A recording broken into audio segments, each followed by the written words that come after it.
6 p.m. This is Granbury City Council regular meeting.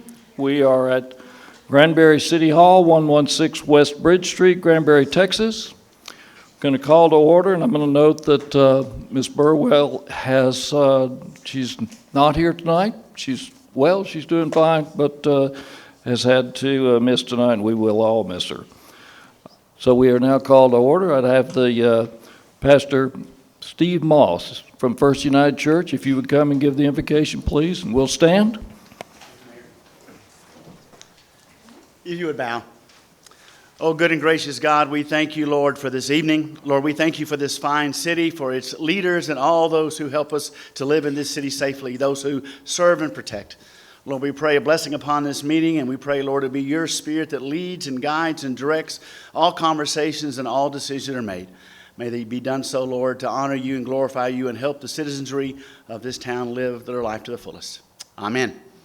Amen. Now, if you'll join me in the Pledge of Allegiance to the American flag and to the Texas flag.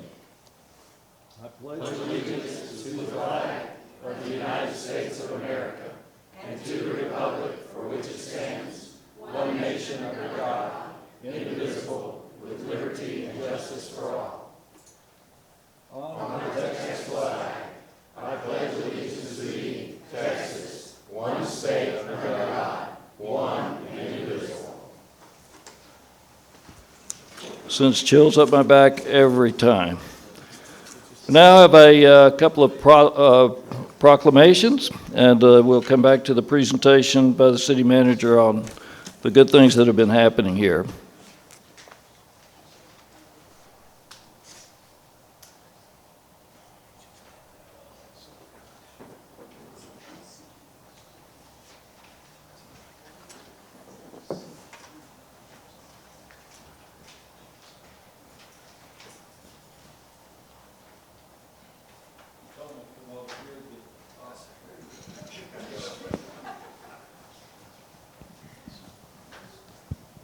Yeah, I look up and I don't see Carla and I don't see Jeff. Well, I know I'm in trouble, and I was right. Okay, would the group from the Memorial Way come up, please? We're going to do the Patriot Day and the National Day of Service Remembrance, the proclamation. Now, did we all agree that you are going to introduce these fine ladies? Hi, my name is Laura Miller, and I'm the chair. My name is Laura Fisher. I've only been married 21 years, y'all. Still can't get it right. And I'm the chair of Friends of Memorial Lane.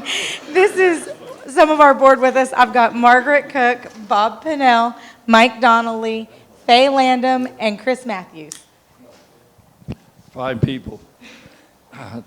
So the official proclamation. Whereas on September 11, 2001, the American people endured with courage and heroism the worst terrorist attack on United States soil in our nation's history, and came together in a remarkable spirit of patriotism and unity, performing countless acts of kindness, generosity, and compassion.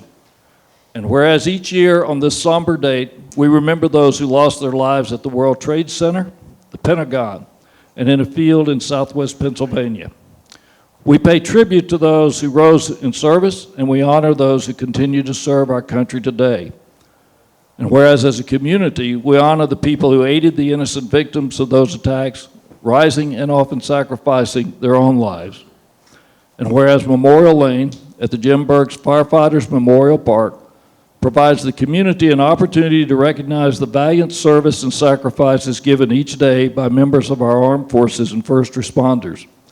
Now, therefore, I, Jim Jarrett, Mayor of the City of Granbury, do hereby proclaim September 11, 2023 as Patriot Day and National Day of Service and Remembrance in Granbury, Texas, and urge our citizens to set aside September the 11th as a day to unite, reflect, and remember those who gave their lives on this day 22 years ago.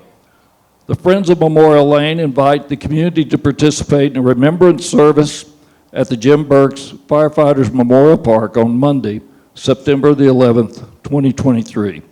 This is given under my hand and the seal of the City of Granbury on this 5th day of September. Ms. Fisher, did you have something else to say?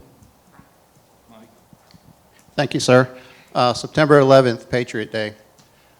22 years ago, our country changed the way it looks at things forever. We lost 2,677 people. 343 of them were firefighters, 72 were police officers, 8 were EMS, 55 military personnel at the Pentagon. So Monday, we're going to have an observance to remember these people that ran towards the danger as everybody else was trying to flee from it. And we're going to remember the 2,677 people, and I believe it was 103 different countries that had somebody that was lost that day. We're going to have Tarleton State, ROTC, that's going to be there to help us out with the presentation of colors. And we'll have some of the state dignitaries there to also be in presence of the ceremony. So please come on out. The ceremony's at 7 p.m. on Monday. Thank you. It is a memorial service and a remembrance. Here's the proclamation for you. You have that? We'll take it apart. Yeah, it's okay. All right, Margaret. Everybody else, or we go ahead and have the Constitution, or are we going to get us?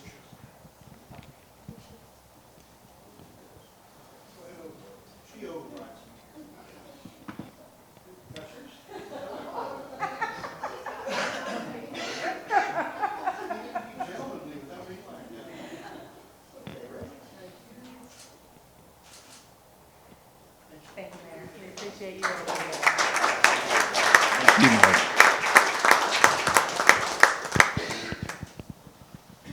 Now we're going to have the official proclamation for Constitution Week. Margaret, don't sit down. Bring your group up, please.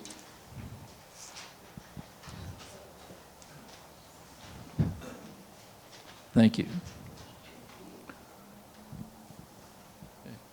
It's the official proclamation, whereas the Constitution of the United States of America, the guardian of our liberties, embodies the principles of limited government in a republic dedicated to rule by law, and whereas the September 17, 2023 marks the 236th anniversary of the framing of the Constitution of the United States of America by the Constitutional Convention, and whereas it is fitting and proper to officially recognize this magnificent document and its memorable anniversary, and to attend the patriotic celebrations which will commemorate it, and whereas Public Law 915 guarantees the issue of a proclamation each year by the President of the United States of America designating September 17 through 23 as Constitution Week, now therefore be it resolved that I, Jim Jarrett, Mayor of the City of Granbury, do hereby proclaim 17/23/2023 as Constitution Week in Granbury, Texas, and urge our citizens to reaffirm the ideals the framers of the Constitution had in 1787 by diligently protecting the freedoms guaranteed to us through the guardian of our liberties. It's given under my hand and the seal of the City of Granbury on this 5th day of September 2023. Now, Margaret, are you going to introduce everyone who's here? Thank you. Jeannie Harrison is our past regent. She's an honorary regent now with the chapter. Peggy Freeman is our main person that is charging with the Constitution Week, and Donna Thompson. Thank you. I believe you wanted to say something. Yes, I did. I wanted to invite all of you out. On Sunday this year, Constitution Day is the 17th of September. This year, that's on Sunday. So we are also encouraging all of the churches to do something to celebrate the Constitution as we gear up toward our 250th anniversary of our nation. We want to start building in the schools and have everybody come out. We bring a bell, so you're welcome to join us. We want everyone to come and bring a bell to ring. We start the program at 2:45 on Sunday, and then at 3 o'clock exactly, which would be 4 o'clock in 1776 in Pennsylvania, they signed the Constitution, and that's when we will ring bells and have a short program. So we hope you all can come. We're also going to be going to some schools during that time period, and hope you keep us in your thoughts and prayers. Ben Franklin is going with us, and George Washington. You're going to have to do that sometime. Last year, if you need a little reminder of the dates and times, we have extra bells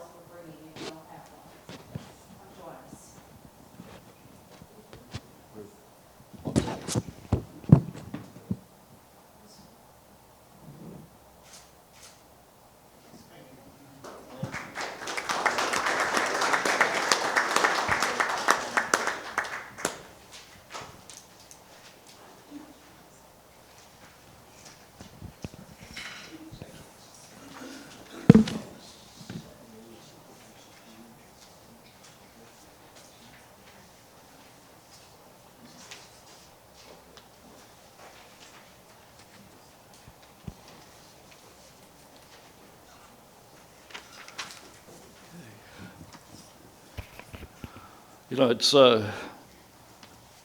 with Ms. Burwell not here, it's a little bit, I'm reminded that Ms. Burwell is the one who started our conversation about encouraging the staff on an ongoing basis, and we've continued that for the last couple of years. So, Mr. Kaufman? You bet. First, I want to just thank our communication team.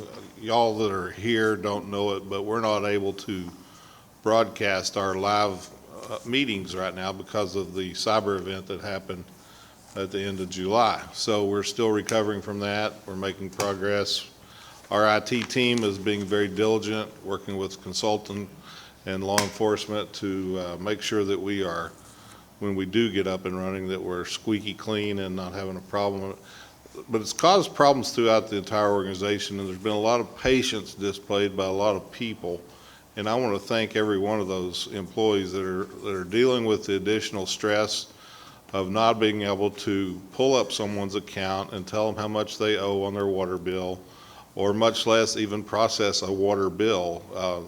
The last billing cycle we were able to do was 5 billing cycles ago. And so our finance team is working hard behind the scenes, and they have been very patient and thankful that we were able to get the accounting software geared back in with the need to get everything reconciled and posted before we can let the rest of the people that touch the finance package of the software become engaged with the public. So there's been a lot of weeping and gnashing of teeth.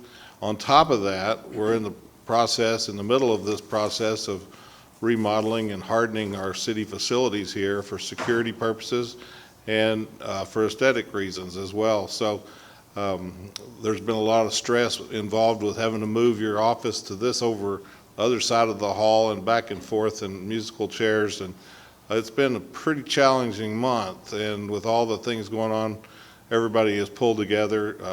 All the departments have pulled together to help staff the greeter position and when you walk through the front door, with all the confusion about where to go and the offices moved. That's been a vital role for communication for people to come in and try to take care of their business. A lot of moving parts going on. I can't thank them enough for all that's going on. In the midst of that, we're unable to.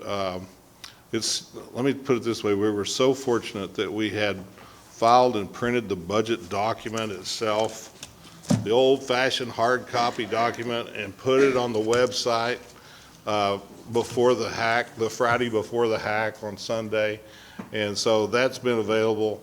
However, with the agenda packet that went out, we weren't able to post that into that packet because you can't grab that file electronically and put it over there as easy as you could with the system working. So we've been literally working with two hands tied behind every 5 person's back, and the 6th person had one hand. So they've been working lots of hours, lots of flexible schedules, sharing computers that we've made safe to be able to perform their work duties, to be able to put this agenda together in the first place. Here's an example where we have few people that are able to receive a PDF file, put it on a thumb drive, and take it to the printer and print it. That's the level of ability we have right now to move documents around. So it's very difficult, but we're number one. So we're the first local government in America to experience this variant of virus. So we'll get through it. We're working through it. There's a budget amendment on here later tonight that we're working on to harden our systems even more for security as we move forward. And I just want to thank our staff for being patient with each other. We had a couple of people get sick because of the smell of the glue. However, there's no VOCs or anything dangerous. It must have been allergies or something. But so it's been crazy. And this whole building's going to have new carpet sometime this year. So there's going to be that air scrubbing activity that goes on with some equipment to try to clean the air before the employees can breathe it. So it's a lot of fun to work around here with the challenges, and we've had a lot of good conversations and smiling faces. And in the midst of that, we're still trying to meet the needs of the public, and that's the challenge. Is the public continue, just like the development continues. People need building permits. People need water services and sewer services and police services and street service, and those services has continued. So hats off to our team for taking care of business in the most undesirable conditions, along with the heat. So the heat's really got everybody else kind of fired up too, and they don't understand why you can't give them a bill, you know. So there's just short tempers everywhere. So anyway, we've had I'd say we've made the bend. We see the light at the end of the tunnel, and it's not a train. So we're making progress. Thank y'all. There are not enough words of gratitude, so I'm not going to use any, but I am going to stand and applaud every one of the staff, starting with their leader. Thank you, sir. You did a great job.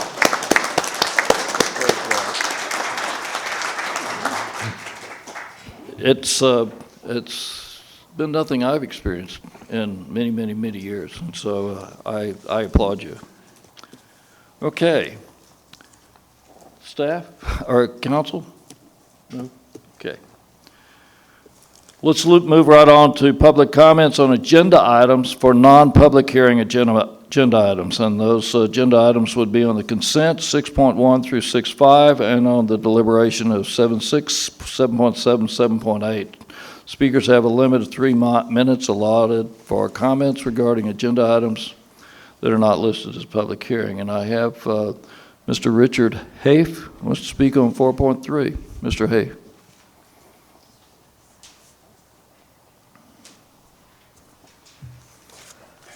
Good evening, Mayor, Council, City Manager. We are indeed fortunate to have Eddie Rodriguez as the city's representative on the Hood Central Appraisal District Board of Directors.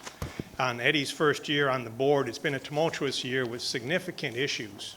And thanks to Eddie's dedication, professionalism, leadership, and moral compass, the board has taken the first steps on a lengthy journey towards righting the ship at HCAD. It is due to Eddie that we're in the good shape, or the improved shape we are with HCAD, and I'd like to thank him. Thank you, Mr. Hall. Now then, I have Mr. Dave Eagle. Let's speak on 7.6. There you are.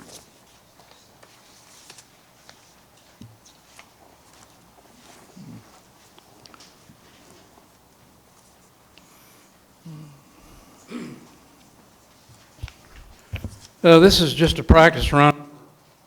We're going to be doing. We have not voted on a tax rate yet.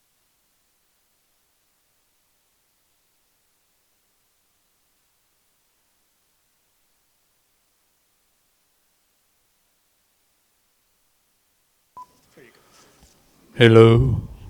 Okay. All right, let me start over. Somebody start my time over, all right?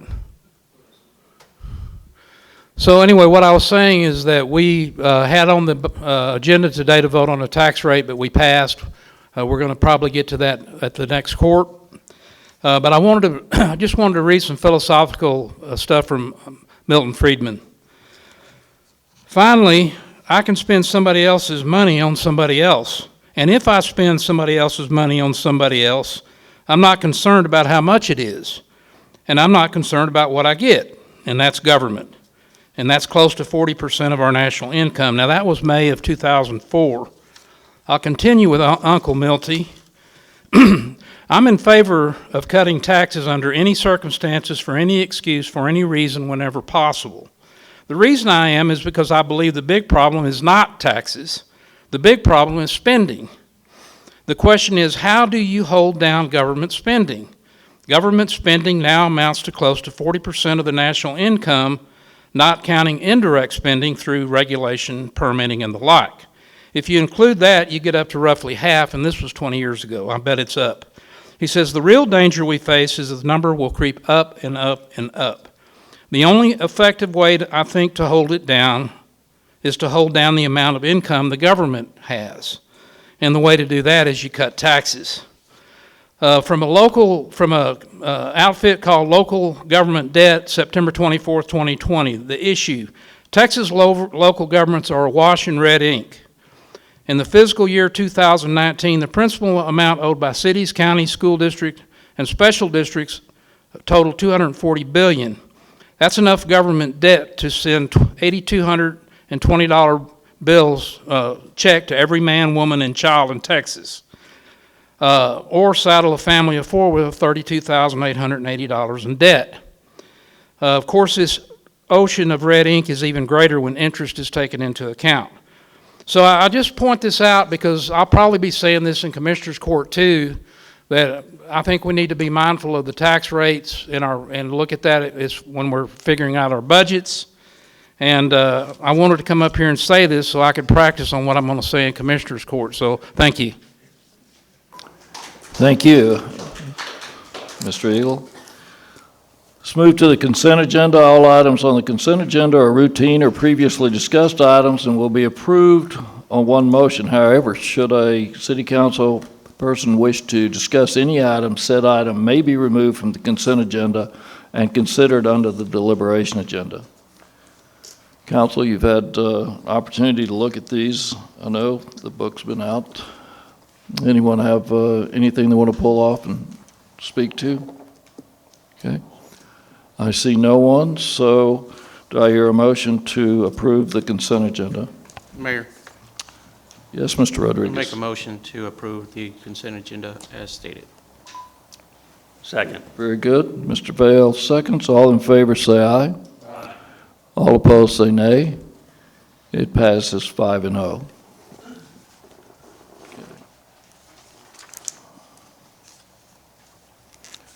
Now move to the deliberation agenda.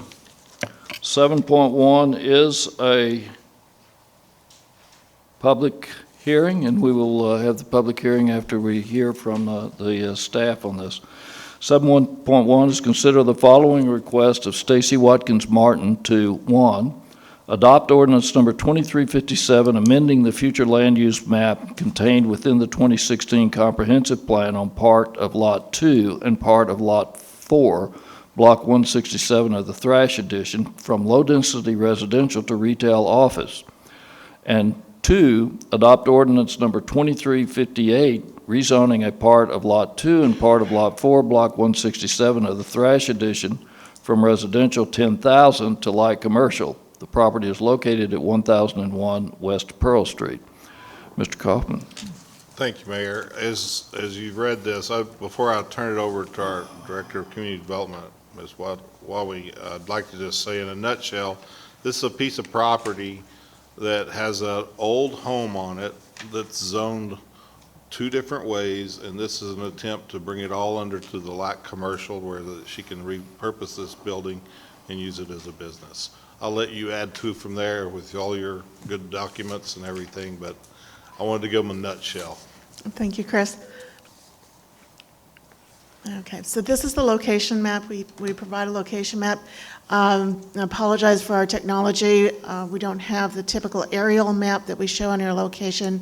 But as our city manager stated, the site is improved with a residential structure on the north portion of the property, and to the south portion of the property, it is unimproved. The context of the neighborhood consists of single-family residential development, short-term rental to the north of Pearl, and commercial offices and retail string down along the frontages of Pearl Street. So this is a request for a future land use plan amendment that would affect the entire property and a zone change for that yellow area on the south side of the property. And, okay, so this is the zoning map. It looks exactly the same as the map I just showed you. The light commercial district is there on the north side, and the R10, which is proposed for light commercial, is on the south side. Regarding the comprehensive plan, this shows in that kind of yellow-green color the existing low-density residential designation, which also is overlying those properties that are used for commercial property purposes that front onto Pearl Street. It also overlies to the east. There are 2 single-family residential developed properties to the east of Lancaster. and then you can see the other areas. So our future land use plan map in this area does not align well with the existing zoning. The properties along the frontage, again, of Pearl are light commercially zoned, and you can see the disparity there. This is a table that shows that in a different way. This is straight from your staff report, but the future land use plan map designation are there in the second column, and zoning in the third, and basically it just goes over what we've just stated.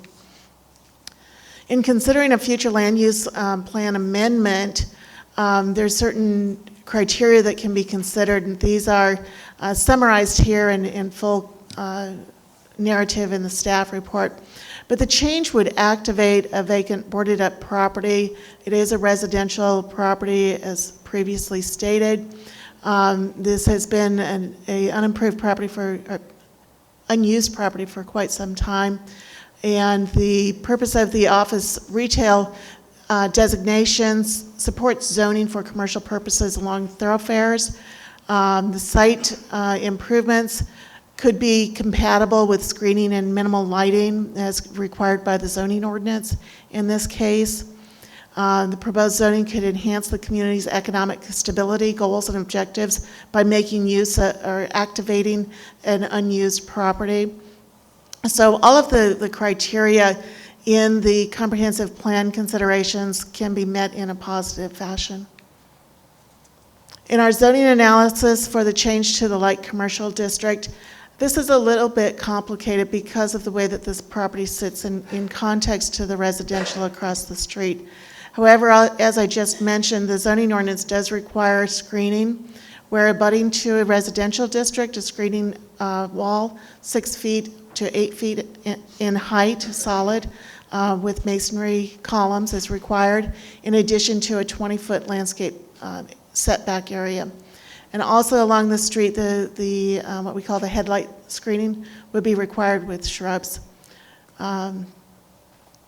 So that helps to not only activate, but you can see how it could be made to be compatible with that light commercial district.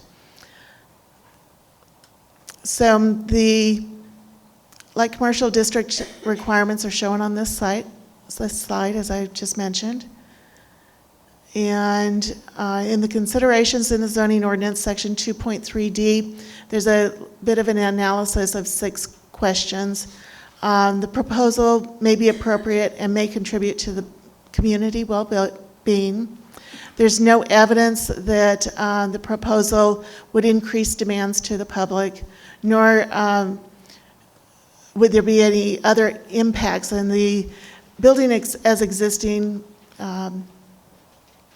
is there and could be converted, or another alternative could be elected. The increase to the commercial zoning overall for the entire city would only be 15,000 square feet, that being that area to the south of the property. It's not anticipated that any areas would be negatively impacted. And we did provide public notice on July 27th. We sent required notification letters to 22 individuals. And we also published in the newspaper on July 22nd. We received 1 letter in opposition and no letters in support. The Planning Commission on August 14th recommended approval of both applications, that is the future land use plan amendment and the zone change, by a 7-0 vote. Staff is recommending approval of both requests, and your voting options are to either approve the amendment of the future land use plan or deny. And then on the next slide, we have the voting options for the change of zoning. If you have any questions, I'd be happy to answer them. Thank you. Council, questions? Mr. Wadley? Is the opposition letter in our packet? I didn't see it. I think we missed that. I do have it. I can just a second.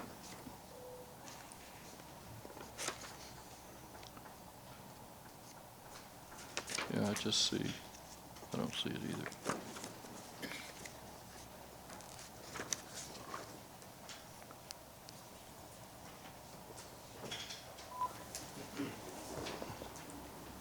Well, sir, I apologize. That should have been in our file folder here, and it's not, I'm sorry.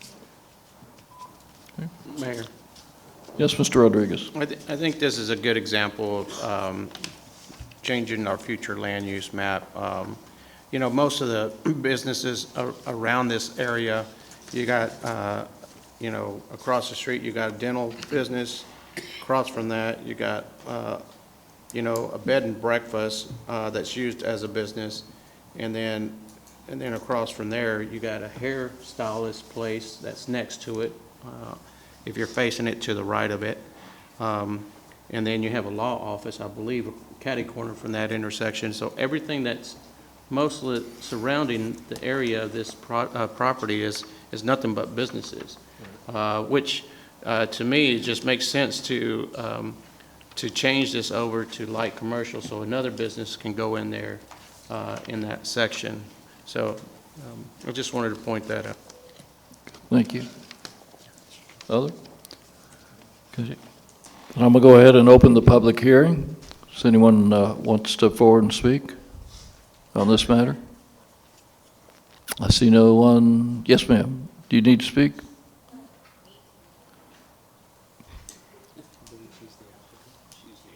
You're the applicant? Does anyone have questions for the applicant? Ms. Martin, right? Yes. As now, the building right now is really in disrepair, and it's been that way for many, many years. So this would only, where the plans are, is to restore it and bring it back to its beautiful original building. And also in the future, hopes that we can hold either a gallery space or workable studio space for artists there. So it would give back to the community around it. And hopefully the high school's not far away from there to reach out, be somewhat of a outreach to them too. So it would be, you know, used for positive use. So. Okay. Any questions, Ms. Martin? Okay. Yes, Mr. Kaufman. Thank you for investing in that, pursuing and straightening this out. You know, anytime you look at a piece of property and it's zoned two different ways, it looks to me like it was done with a broad brush plan back in 2016, and this needs to be resolved. So thank you for working with us and being patient. Well, thank you guys. Thank you very much. Anyone else want to speak? Nope. No. I'm going to go ahead and close the public hearing. Council, any other questions? So I'll entertain a motion to adopt ordinance number 23-57, amending the future land use map contained within the 2016 comprehensive plan on part of Lot 2 and part of Lot 4, Block 167 of the Thrash addition from low-density residential to retail office. So moved. Mr. Wadley. Second. And Mr. Dale will second. All in favor of approving the first motion, say aye. Aye. All opposed, say nay. I hear no nays. Will someone make a motion to adopt ordinance number 2358, rezoning a part of Lot 2 and part of Lot 4, Block 167 of the Thrash addition from residential 10,000 to light commercial. The property is located at 1001 West Pearl Street. Is there a motion? So moved. Mr. Wadley makes a motion. Second. Mr. Rodriguez seconds. All in favor say aye. Aye. All opposed say nay. There are no nays. Both pass 5-0. Very good. Okay. 7.2, this is also a public hearing. We will have that hearing after we hear the staff suggestions and review. Considering the following request of Jerry Moore to 1, adopt ordinance number 23.59, amending the future land use map contained within the 2016 comprehensive plan on a 2.17 acre tract of the W.G. Terrell Survey abstract number 562 from retail office to commercial. And 2, adopt ordinance number 26-30, rezoning a 2.17 acre tract of the W.G. Terrell Survey abstract number 562 from light commercial to heavy commercial. The property is addressed at 4426 East Highway 377. Mr. Kaufman? I'm excited about this project. I came to the P&Z when it was shared and visited with Mr. Moore afterwards. So I'll turn it over to Kara, but it's a great project, great economic development project. Thank you, Mr. Kaufman. So this is our site context map. The site is along the frontage of Highway 377. The neighboring properties beginning on the south is a propane gas sales facility. And to the, I guess that's the west, I apologize. To the south is retail office types of uses, and to the east is a facility that repairs vehicles, a major repair facility, heavy automobile repair, and to the north is unimproved. There are also retail uses and equipment sales and rentals nearby. The site has been verified with water and sewer service. And so the same drawing shows the light commercial as the pink color, and the requested zone change is to heavy commercial. The property to the north is zoned to a medium-density residential purpose. And this is the future land use plan map showing the existing retail office there in red, and the proposed is commercial, which is across the street, showing commercial in the darker kind of a maroon color that fronts all along 377 there. This is the table out of your staff report showing the eyeball kind of analysis in a chart of the future land use plan and the zoning as well as the uses surrounding. There are considerations as stated previously in the other application in your staff report. These are fully contained. This is a summary. This property is undeveloped, and its development will contribute to and enhance the surrounding area. The site has infrastructure services in place. The commercial designation would support the proposed zoning more broadly than the existing retail office. That is, there are more uses and opportunities that will be available for the property. The other criteria can be met also in a positive manner. The zoning on this site, the existing zoning is generally designated for business and service and retail uses, whereas the requested heavy commercial zoning would open that further for things like wholesale products, service and commercial uses, major auto repair, and uses that have some type of outdoor activities. Of course, those would be screened as well. Regarding the border to the north along the residential area, there would be required a 6 to 8 foot opaque fence at that residential area. In addition, it would require a 20-foot landscape buffer at the residential. That's in the heavy commercial zoning. So these are the considerations for your zoning. The analysis includes that the proposal is appropriate and would contribute to the well-being of the community. It facilitates the use of a site that's currently unimproved, not used. Does not appear to have a negative impact on vacant land availability. There'd still be vacant land available for development in the community. The change would add to the inventory of the heavy commercial districts, which is for uses otherwise not available in the light commercial district. So those are the considerations in summary. We sent public notice on July 27th to 12 owners of property, and we also advertised in the newspaper on July 22nd. There have been no input either in favor nor in opposition of the proposal. The Planning Commission on August 14th voted by a 7-0 vote to approve both the future land use plan amendment as well as the zone change. And staff is recommending approval of both requests. These are your voting options, and I'd be happy to answer your questions. Council, questions, Ms. Wabi? Okay. Did I hear someone? No? Okay. I'm going to go ahead and open the public meeting. Does anyone wish to step forward and speak about this project? Yes, sir. Hello, my name is Jerry Moore. I'm the applicant for this project, and y'all have any questions for me, I'd be glad to answer them. Mr. Rodriguez. What type of business is this? So it's, what I'm proposing is like sports bar / entertainment venue, where people can come watch sports, also with some gaming as well.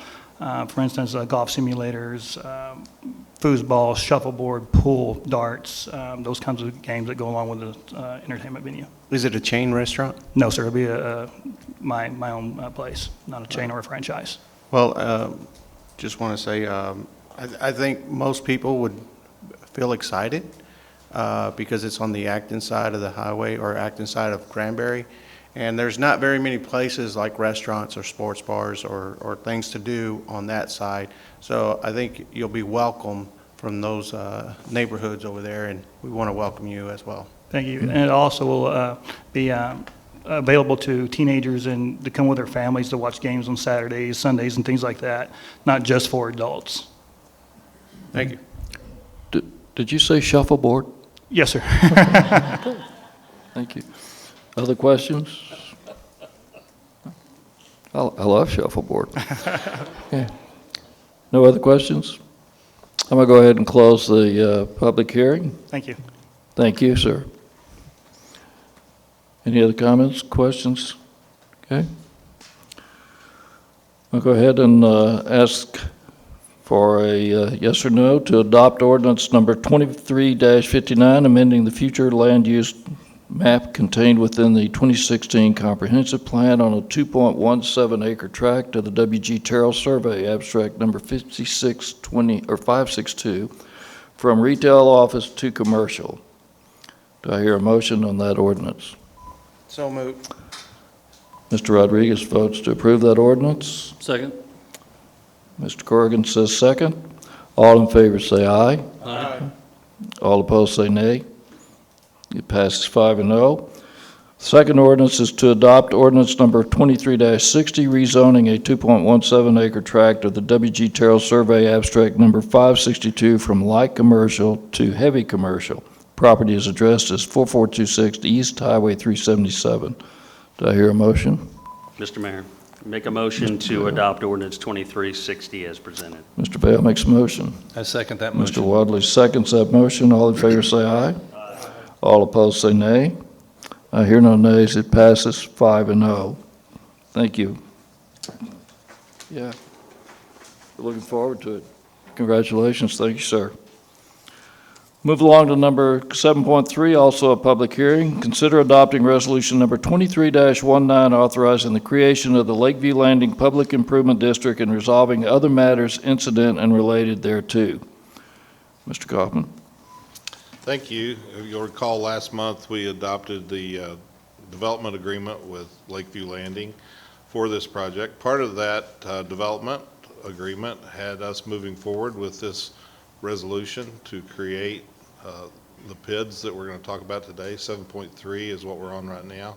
I do have Trent Petty, our consultant that's been working with us through this project, on hand to make a brief presentation, very brief, very brief. And you know, I know that you all know. I can take offense to that. I know that this council knows very well what this is all about. We've been working on this for about 3.5 years, and so I will let Mr. Petty kind of brief us through the public venue for the public hearing, and then look forward to any questions the public may have, and we can address those. And Tim Coltart, the head of the development, is here with us as well, that can address any questions, and their attorney, Sarah. I can't remember Sarah's last name, but she's with us as well.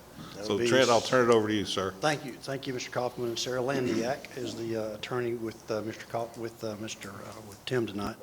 As Chris mentioned, this is the culmination of a long time, a lot of work. This 47 acres has probably been discussed more than any property in Granbury for the last couple of years. This is the step that is necessary for us to create the district that will provide for the funding to build the infrastructure for this development.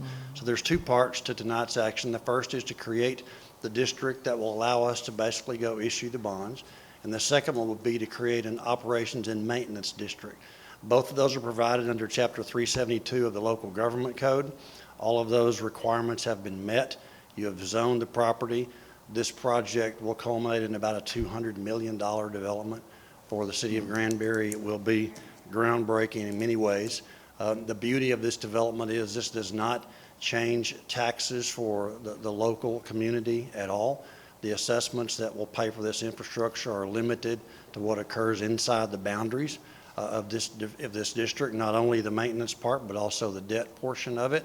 It also will have to meet several requirements adopted by the Texas Attorney General when it comes to the type of development, the amount of dollars that can be spent, the type of infrastructure that can be built. So there's been a lot of regulations, there's a lot of parameters that you incorporated into the development agreement that provide for this project to move forward.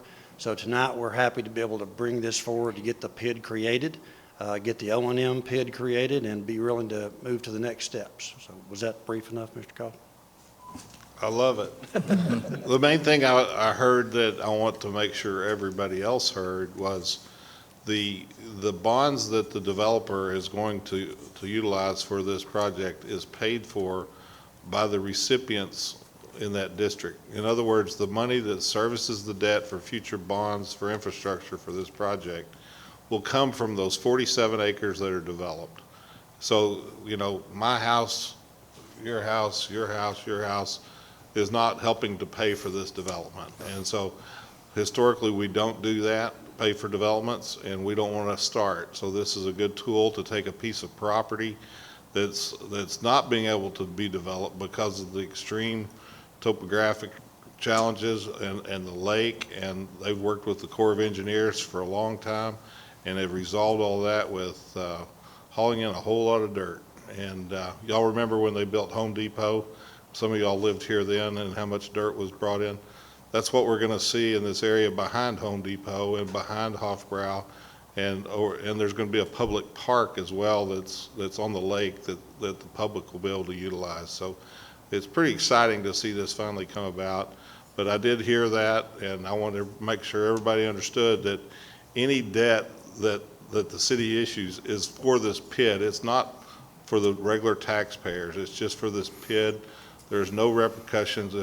If this developer is unsuccessful for whatever reason, those PID bonds aren't going to be paid for with our other revenue. They're paid for only from the money generated revenue on that site. So that's very important for everybody to hear, because this is the largest economic development deal this city has ever done. And we're working very hard to ensure the sustainability of it and also the success, but also to protect our citizens from being taxed for this development. We do not want that to happen. So thank you for putting this together. Yes, sir. Y'all have any questions, he'll answer, I'm sure. Council, any questions here? No? I look down the row here and I recognize everybody on the right side was here 3 years ago. Myself, Steve were not here. Mr. Mobley in the audience was here, and I just compliment you on staying with it and your future vision. This is great for the community. Great for the community. We're going to close the public hearing at this point. Okay. Do I hear a resolution to adopt resolution number, or a motion to adopt resolution number 23-19, authorizing the creation of the Lakeview Landing Public Improvement District and resolving other matters incident and related thereto? Mr. Mayor, Mr. Vale. make a motion to adopt Resolution 2319, authorizing the creation of the Lakeview Landing PID. I'm going to second that. We'd like to be in on this. So all in favor say aye. Aye. All opposed say nay. I hear no nays. It is approved. It's 5-0. Thank you, sir. Appreciate it. So, Mr. Kaufman, move along to 7.4. Thank you, Mayor. This is the same song, second verse, except a little different.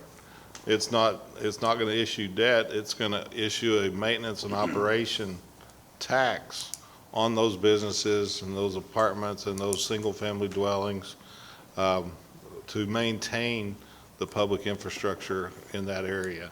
So again, this is another attempt to bring development to an undevelopable area and and create something really unique and not tax our citizens for it. That's all it is. Kind of like an HOA on steroids. Yeah, $200 million. So these are very common in the development across the state of Texas. PIDs are very useful. My last city we had one developer inside the city, and the only reason why he would be there is because we created a PID, and he was able to issue debt and recoup his cost for his infrastructure through the deal. I might add also with the PID that where the residential units are involved, we're doing something a little special. It's not real normal, but the developer has agreed to pay all the PID taxes when he sells the land to somebody to build the house or the builder themselves. So there won't be a PID tax for the capital improvement against the homeowners. And as it sits, there's going to be some new canals built in Granbury. Can you imagine that? New canals. So those head walls are going to be maintained by this PID tax, maintenance and operation tax. So some of our HOAs cover the bulkheads through their local dues, and some of them don't. And so we've got it established through this PID M&O division to make sure that those walls are maintained and have the integrity they need for the life of the project. So thank you. Any questions, we'll be glad to answer them. Council, other questions? Okay. I'm going to go ahead and open the public hearing. If anyone else wants to stand and speak on this? I see no one standing, so I'm going to go ahead and close the public hearing. Do I hear a motion to adopt resolution number 23-20 authorizing the creation of the Lakeview Landing Operational and Maintenance Public Improvement District and resolving other matters incident related thereto? So moved. Mr. Wadley moves. Second. Mr. Corrigan seconds. All in favor say aye. Aye. All opposed say nay. I hear no nays. It passes 5-0. Thank you. Thank you, sir. Thank you, Tim. Thank you, Trent. Sarah, thank you. 7.5, also a public hearing. Consider adopting ordinance number 23-61, approving the fiscal year 2023-2024 annual operating budget beginning on October 1, 2023 and ending on September 30th, 2024. Consider ratifying the property tax increase reflected in the fiscal year 2023-2024 annual operating budget. Mr. Kaufman, did you want to talk about this? Yes, I'll kick this off for us, if you will allow me, sir. Please. Basically, I just want to thank the staff that worked really hard to put this together with me, and they have really done a lot of hard work. But I want to just read something that I kind of penned yesterday related to this hearing tonight. We're implementing a zero-based budget with priority-based budgeting while we're utilizing benchmarking, strategic and comprehensive planning, strategic investment planning while managing the existing bond program, departmental strategic planning with the use things like Lean Six Sigma principles while serving to meet the Governmental Financial Official of America budgeting guidelines and comparing the future with current analytics to prepare for coming growth. I don't know if you realize it or not, but we're growing about 5% per year, even in the midst of a citywide moratorium. So as we grow, we've got to plan ahead. This budget that we've put together is a $69 million budget, and that doesn't include the capital, the bond funds that we have borrowed for capital improvements for very large projects. So, I just wanted to bring that up. We've got a little video that if we could get going, it could show you a little bit. And I'm Chet Licata with the City of Granbury. Here's an explanation for the proposed budget for fiscal year 2024, which actually begins October 1st, 2023. The city's budget is a detailed plan of where the money comes from and where it will be spent to uphold the city's mission and vision for the future. By law, the city cannot plan to spend more than it brings in. Here are the citywide expenditures by type.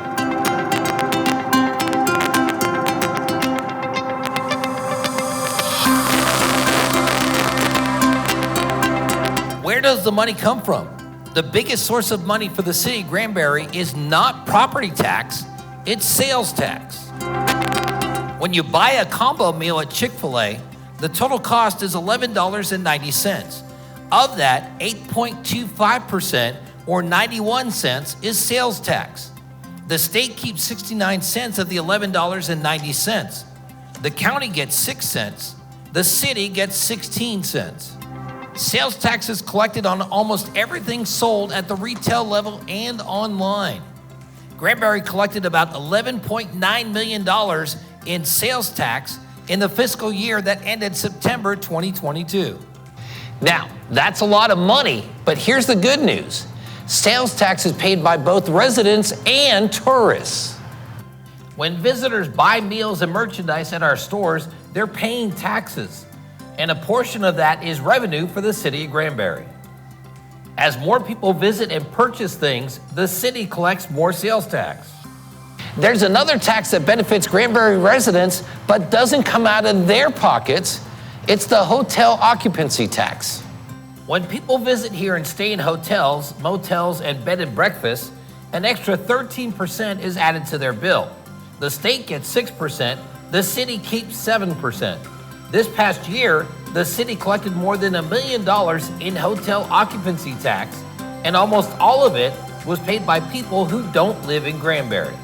The current property tax rate is 38 cents. As of today, the proposed rate for next year is the same, 38 cents. For a $300,000 home, the annual city property tax bill of $1,140 stays the same. Under the proposed rate in our example, for the same $1,140 as last year, you'll be getting excellent police and fire protection, city street maintenance, clean water to your home, wastewater taken from your home, electricity, beautiful parks, tourism, building code plan review and inspection, planning and zoning, economic development, municipal court, airport, mosquito control, animal control, many more services, and the people, management, and infrastructure to operate the city.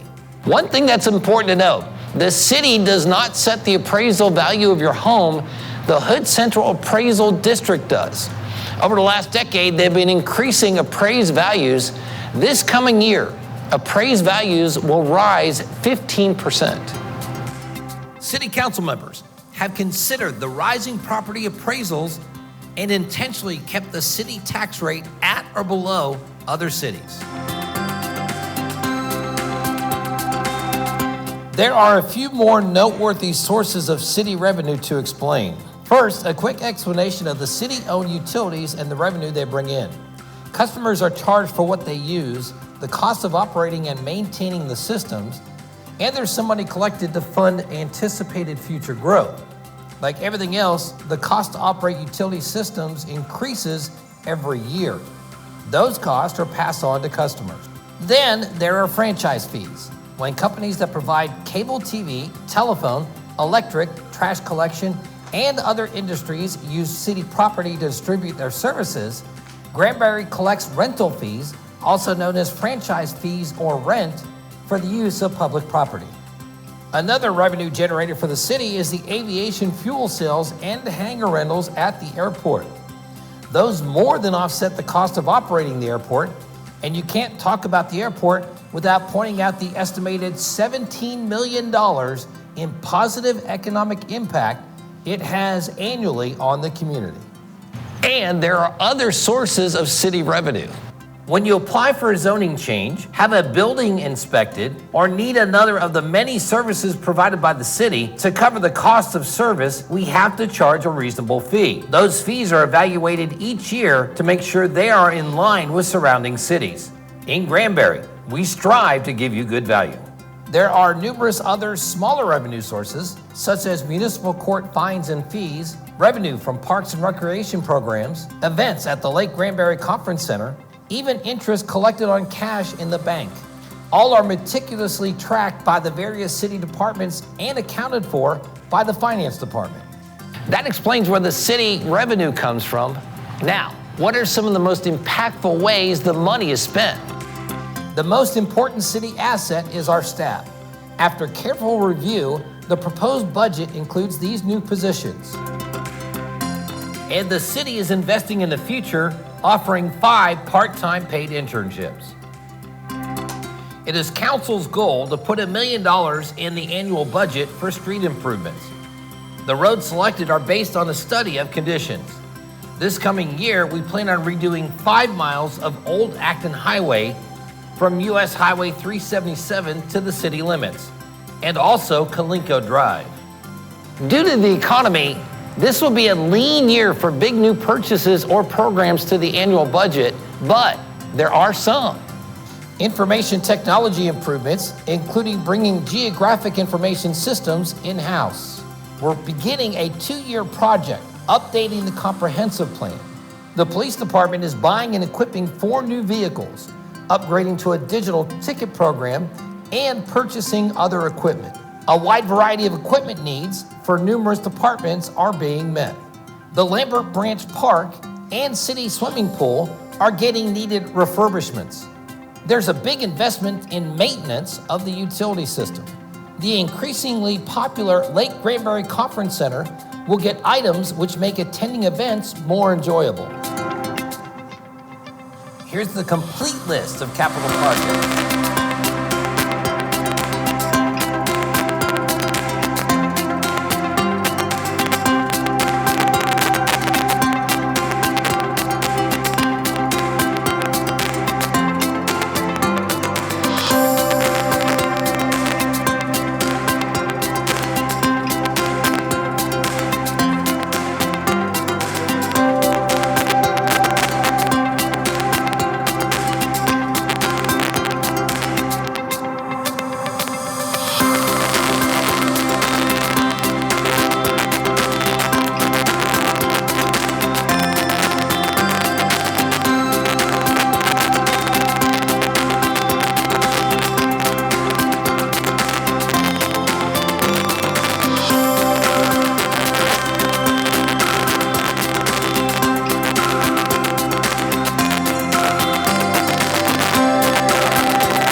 There will be a public meeting on September 5th asking residents to share their thoughts on the budget. Now, there's a bunch of budget information, archives, current budgets, and line-by-line detail available at granbury.org/opengov. For the City of Granbury, I'm Chuck Licati. Thank you, Chuck. I would like to add that that was the budget workshop presentation that we made.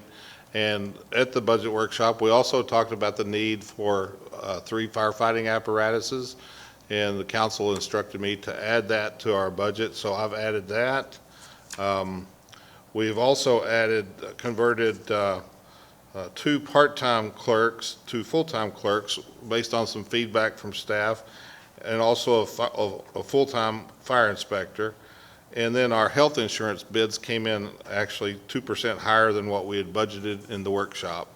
And so all in, there's about $4 million worth of capital improvements that are funded in this budget. And I think it's interesting that you should know that those capital improvements are being funded with the interest income we're earning this year.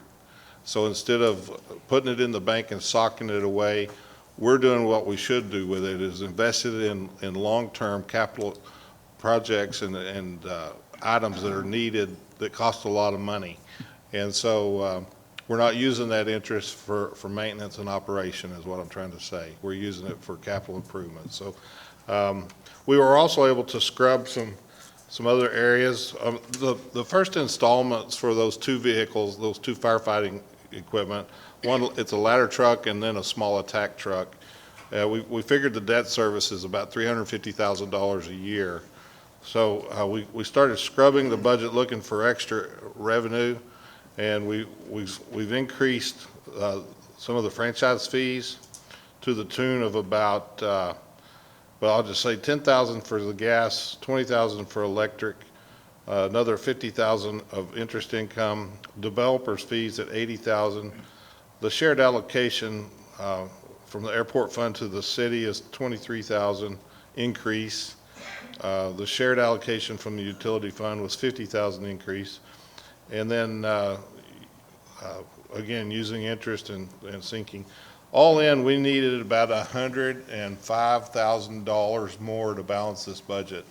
And so I told Ava, as the last gasp of breath of scratching and trying to find all the revenue we could to balance it, that I would consent to advertising and bringing forth a 38.5-cent tax. So it's a half-cent tax rate, which will generate an additional $103,600.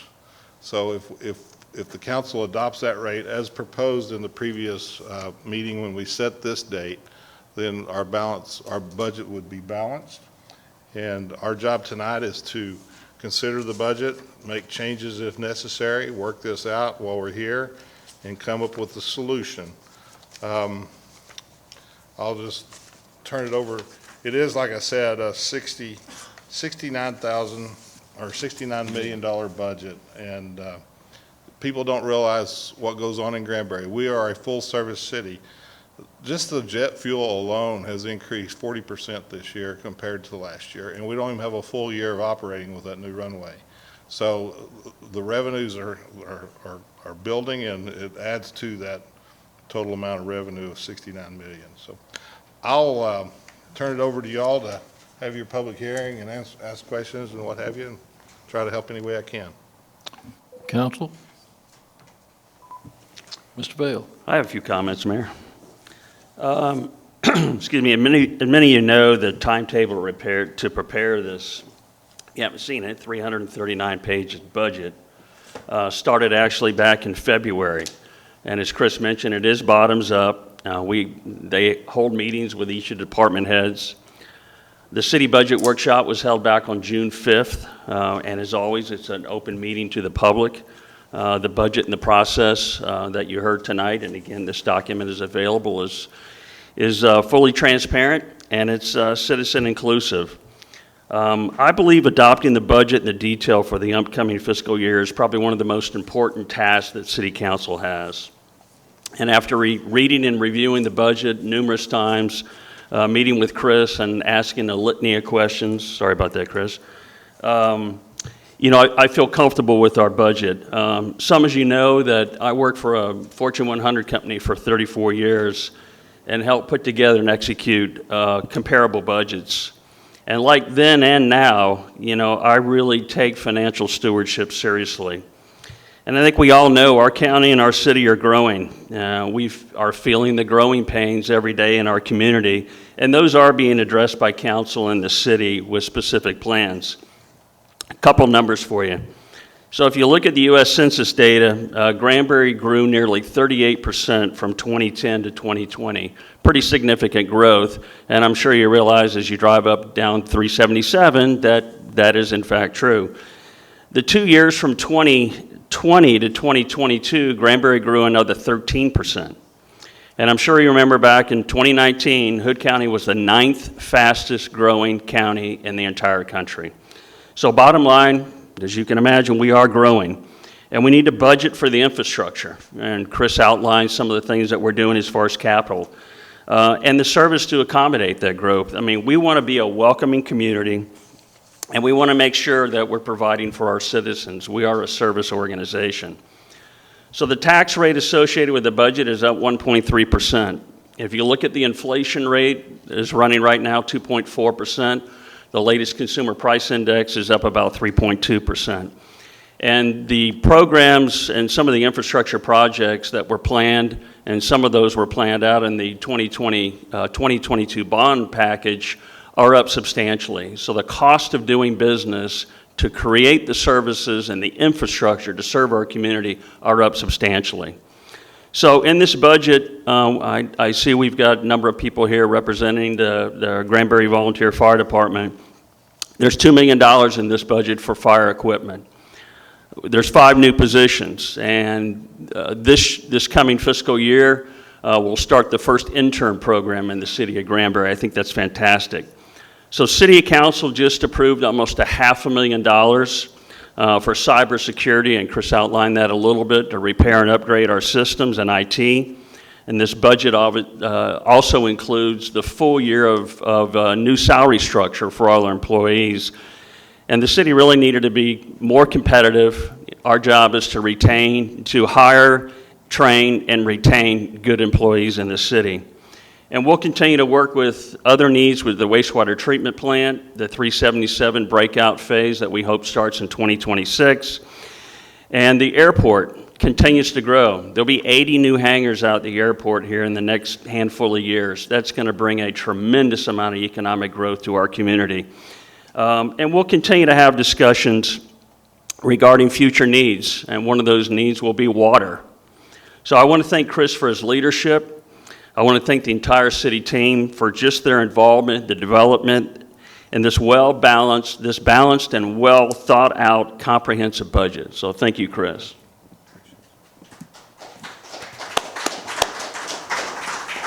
Other comments, Mr. Rodriguez? Mayor, Chris, can you validate how much was needed that you had to scrap? What was the number, 100 and? 103,600. We got the half-cent tax will create $103,600. Okay. And well, that's what we needed, and the budget was right at that. Ava might straighten me out. I'm within $1,000, I bet. So. Thank you, Chris, for that verification. So not a lot of y'all know that the city received a check for $104,228.36 from the HCAD.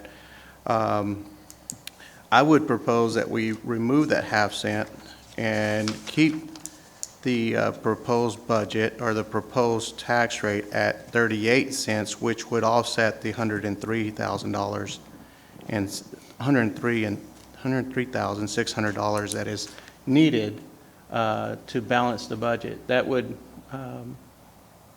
keep us at the rate that we had last year. So we wouldn't need that half-cent raise because of the check that was delivered by the HCAD Board of Directors.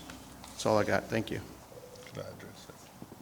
Yes, Mr. Cobb. I would just like to say that after the election on November 7th, I'm sure that property tax reduction constitutional amendment is going to pass, and it's going to reduce the amount of money that's being collected by the schools, and our share of the burden to pay the appraisal district is expected to increase.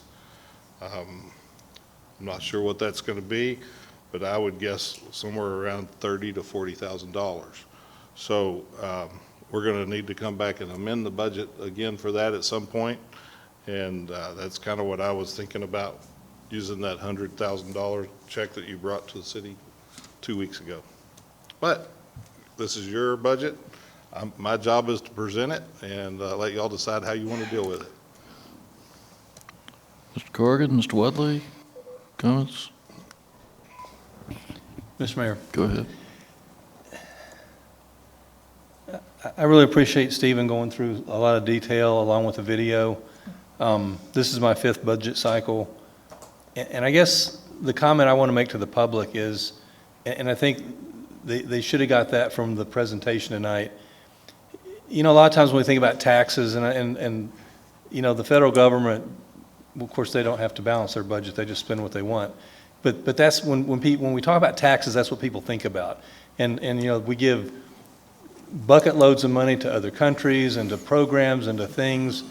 And I just want the public to know the city doesn't operate at all that way. Like Chris said at the beginning, we have a balanced budget, but more so than that, and I think the video made that clear, every department goes through exactly what they need. There's not a lot of extra money, there's not fluff. You know, the budget is trimmed, and I've seen that for, again, this is my 5th budget cycle. Every year it's like that. You know, they determine exactly what's it going to take to run the city next year, and then we get the number from HCAD as to how much the appraised value is, and the budget is set based on that. And, you know, then things like this cybersecurity thing just happened. I mean, you know, from sitting up here, the last thing I want to spend money on is, you know, $300,000 or $400,000 on cybersecurity. I would have loved to have seen a boat dock by the beach or something. Would have been, you know, fun. But we can't always do fun. New trolley. Or new trolley. We have to run the city, and, you know, this cybersecurity thing has just upended everything. Y'all are all, I mean, people are seeing the effects of it, and the city's really pulled together to work through that. But the amount of money to fix a problem like that, you know, and it wasn't in the budget. And you can't just say, oh, let's just go, we got to go do it anyway. You have to have the money, and we can't spend money that we don't have, you know, without going out for bonds and stuff like that. So I appreciate all the hard work that the entire city staff has put into this. I appreciate the budget. Eddie brought up an interesting point about the extra $100,000, so, you know, we can discuss that further. But, you know, and I said this last year, nothing costs this year what it cost a year ago. We all have to spend more, fuel costs more. The changes this year weren't near as dramatic as the changes last year, because last year electric and fuel prices seemed like they almost doubled from the previous year. But it's still, things cost more, and to try to maintain either the same rate, which again, because of an increased appraised values, does give the city more money, but it costs more to operate. But like I said, there's no slush fund in there anywhere. There's not extra money in there. You know, Commissioner Eagle made the point about, you know, just collecting what you have to have, and I feel like that's what the city does. You know, we just try to collect exactly what it takes to run, and hope that there's no big hiccups, like an extra $500,000 or whatever for cybersecurity. You know, before you get on I would like to add that 2 Saturdays ago, I was cleaning out a file cabinet in my garage, and I stumbled into my 2015 tax bill from HCAD. And then I said, that's interesting. I knew it was that. I'll just tell you, you can look it up. It's on the website. I don't have to hide it from you. It's $6,019 I paid in property tax. And then I looked at the bill that they said they're going to send me. It's $2,000 more this year than it was in 2015. So I divided that interest, or that increase, by 9, because it's 9 billing cycles, and it's 3.77% increase per year if you straight line average it. So I just think that's all the taxing entities together have done a really good job to try to keep the ratepayers from not having to pay high prices for their taxes. So you look at the school, the county, and the city, all together, the average cost was 3.77% increase over those 9 years. It's incredible. I think we're doing a great job keeping the rates low, and we're blessed to be able to live in our community. If you look at our taxes compared to anyone else in the state, I think you would be amazed how cheap we are. That's why we're growing. Inexpensive. Inexpensive. Yeah, not cheap. Inexpensive. All right, thank y'all. I'm going to go ahead and open the public meeting. Mr. Matt Hohan.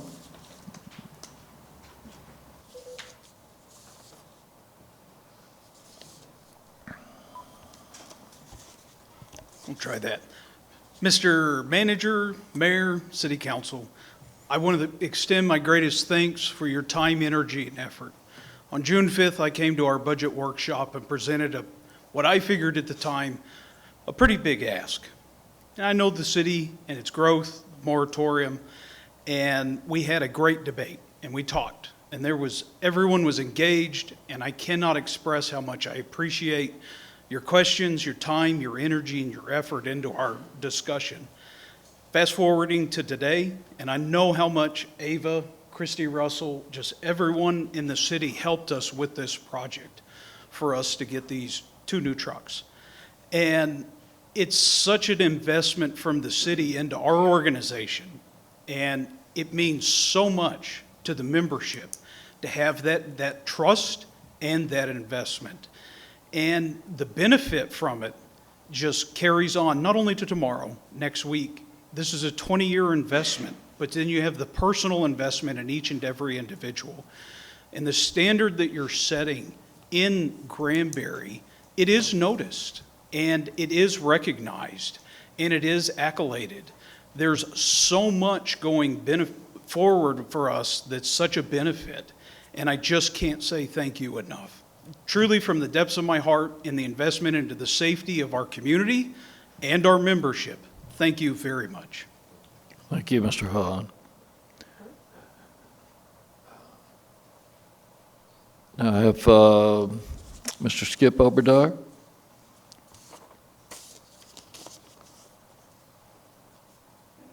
Our names and addresses, but I'm Skip Overdeer, and I live at 2087 Spieth Street. Don't worry, Mr. Mayor, 98.4% of the people in the United States mispronounce my name. So, but I just want to get up here and thank you as well, and echo kind of what Mr. Kaufman has said. The staff and the city of Granbury, everybody here, the city council, you've all done such a great job in putting this budget together. I think it's an adequate budget for all the city staff to do the job that they do for the city of Granbury. It's going to be able to provide for the health, the safety, the security of our citizens. And a lot of the infrastructure and capital projects that you're going to accomplish are going to affect us for years to come. So thank you very much. Thank you, sir. Mr. Richard Have.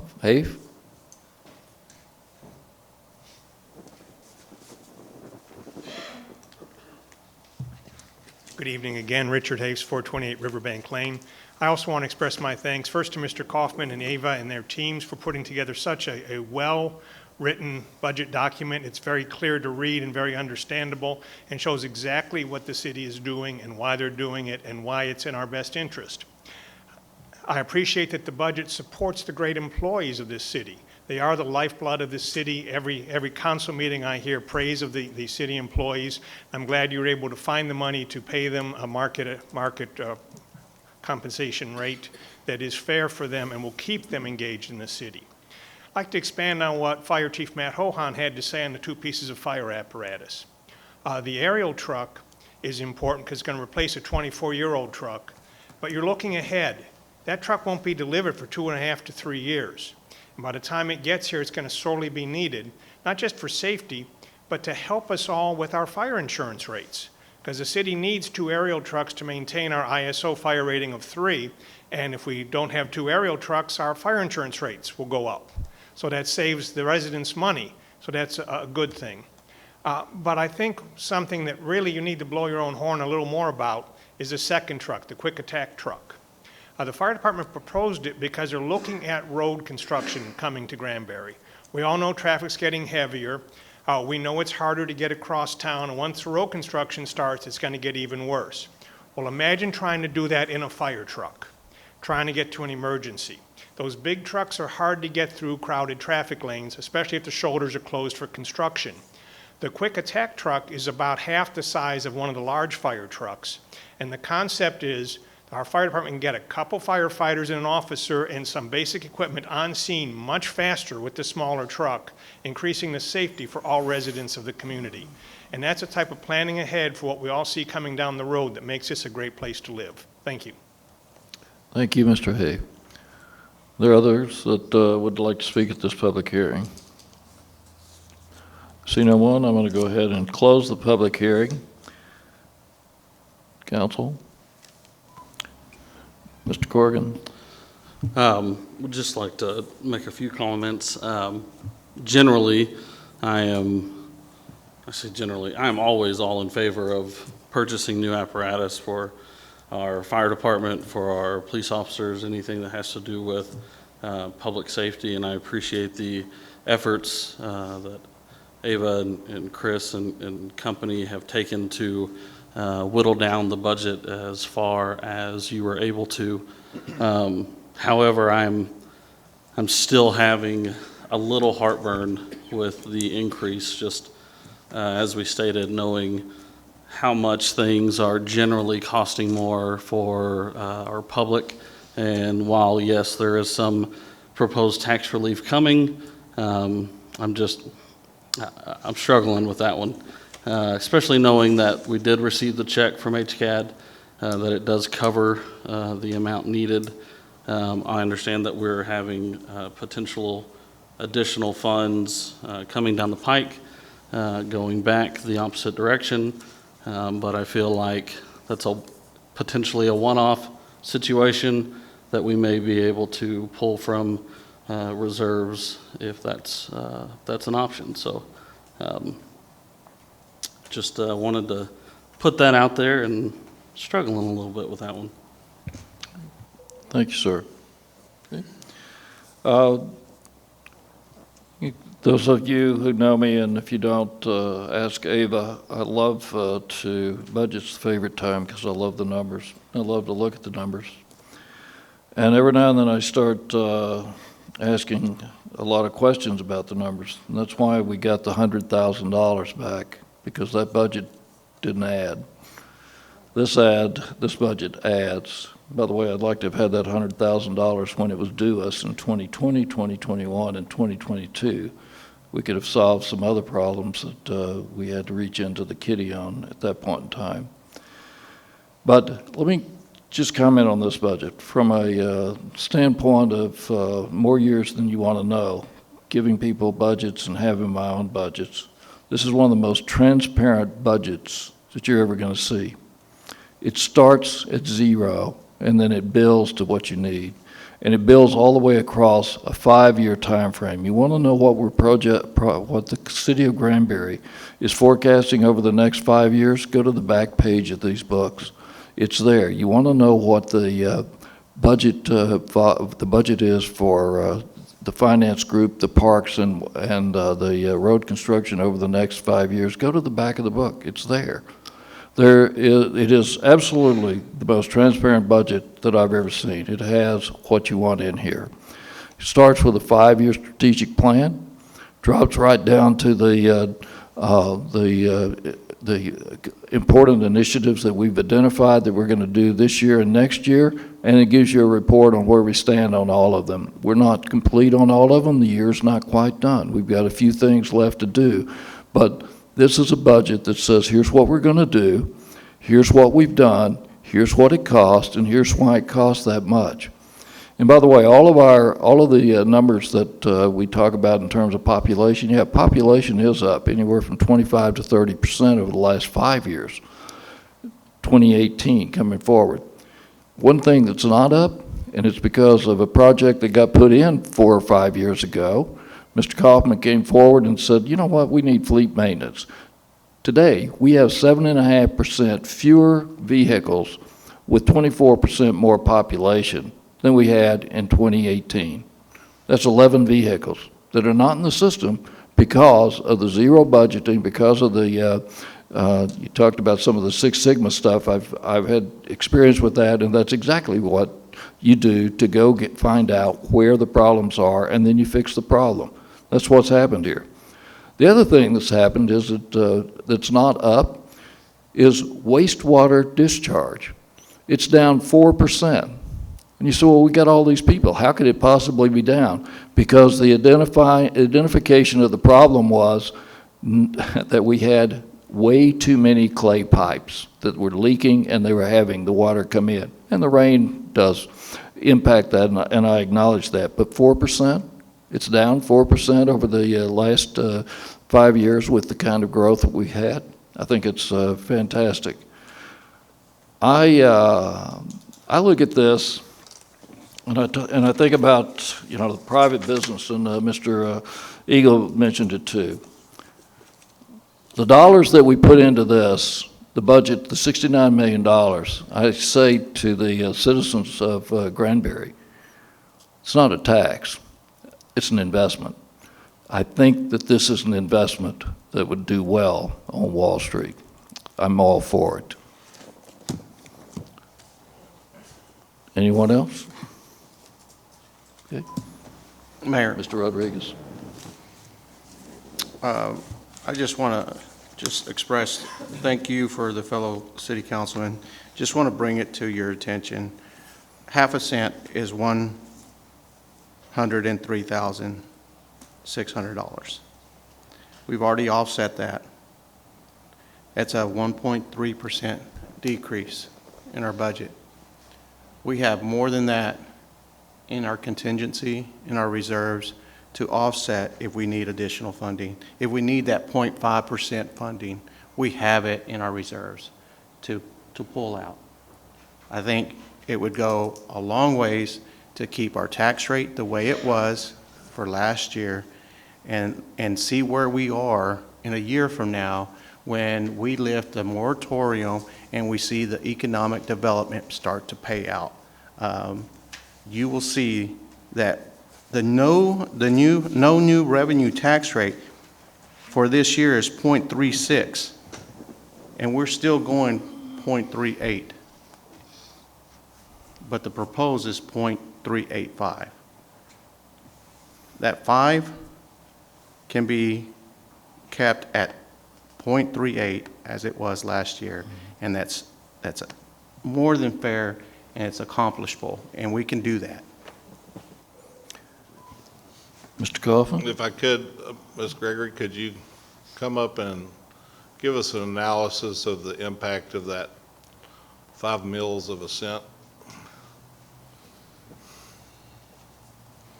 Good evening. So the 5 half a cent would impact each homeowner. For each $100,000, it would be about $50 a year.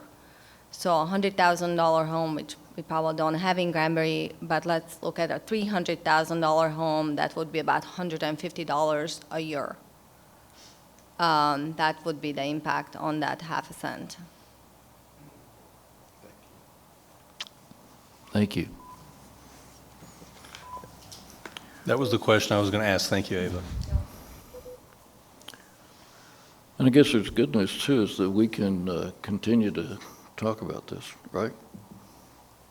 Tonight. I mean, we can't table this? Let me read from the city charter. Have we closed the public hearing? Anyone else want to speak? I think we can close the public hearing. After a public hearing, the council shall analyze the budget. This is out of the city charter. Making any additions or deletions which they feel appropriate, and shall, at least 20 days prior to the beginning of the next fiscal year, adopt a budget by a vote of not less than 4 members of the council. Should the council take no final action on or prior to such day, the budget as submitted shall be deemed to have been finally and unanimously adopted by the council. In any event, no budget shall be adopted or appropriations made unless the total of estimated revenues, income, and funds available shall be equal to or in excess of such budget or appropriations, except as otherwise provided in this article. That's 7.05. And 7.06, more to the point of what we're talking about tonight. On final adoption, that means if everything goes in 7.05 the way it's written, on final adoption, the budget shall be in effect for the budget year. Final adoption of the budget by the council shall constitute the official appropriation as proposed expenditures for the current year and shall constitute the basis of the official levy of the property tax as the amount of tax to be assessed and collected for the corresponding tax year. Estimated expenditures will in no case exceed proposed revenue plus cash on hand. Unused appropriations may be transferred to any item required for the same general purpose. That's 7.06 of our city charter. So if y'all can't come to an agreement, well, you need to have another meeting or it's going to get approved. Well, my thought is that it is, as Councilman Bale says, and I think as everybody's agreed, this is one of the most important things that we do. as the city council, and Ms. Burwell is unable to visit with us or be with us tonight. And I know she's going to want her voice heard. I'd like to hear her voice. So I'm going to suggest that there's another way, which would be to table. We could table this till we have the full council. What does that look like schedule-wise? We need to hold a special meeting? Yes, sir.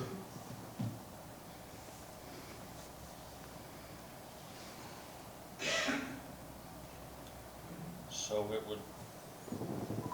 Mayor, so we would need to have it prior to the next scheduled council meeting on the 19th, Yes, sir. correct? Okay.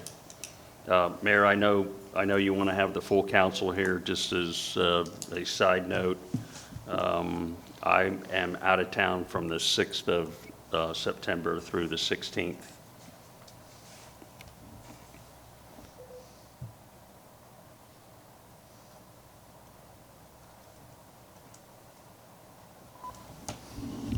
Yes, sir. Mayor, was that a motion? I can. I was hoping someone else would, but yeah, I'd like to make a motion that we table this to, I don't have a date, so. Mayor, so. To earlier, no later than, what is that date? To Vale's point, there is no, short of a meeting on Monday, the 18th, the day before our next council meeting, there is no other available time or the weekend where we would all be able to attend. That was my point. I mean, if the objective is to have the full council here, it would have to wait till the 19th. We have council on, can we have video council? Special meeting? I mean, the options here are approve, deny, or take no action. You got 20 days. You don't have to take 30 days. So you just say we're going to take no action, direct staff, everybody, we'll call the president. Okay. And then once they have something, it's established a special meeting. Okay. Mayor? If you don't approve it. Yes, Mr. Vale. So, If y'all can't agree, you could. so we're $103,600 difference here of an opinion about a $69 million budget. If the objective is to get the full council together, and it's unfortunate Ms. Burwell is not here, but if the objective is to get the full council together to discuss this $103,600 difference in opinion, we would need to wait till the 19th, till the regular scheduled meeting to have this discussion again, in my opinion. Or, which means we would take no action tonight. We could take no action. That's one of the options. But according to what Mr. Yes, Kaufman Mr. read here in our city charter, if we don't do something before, did you just say this Sunday? Then the budget becomes approved anyway.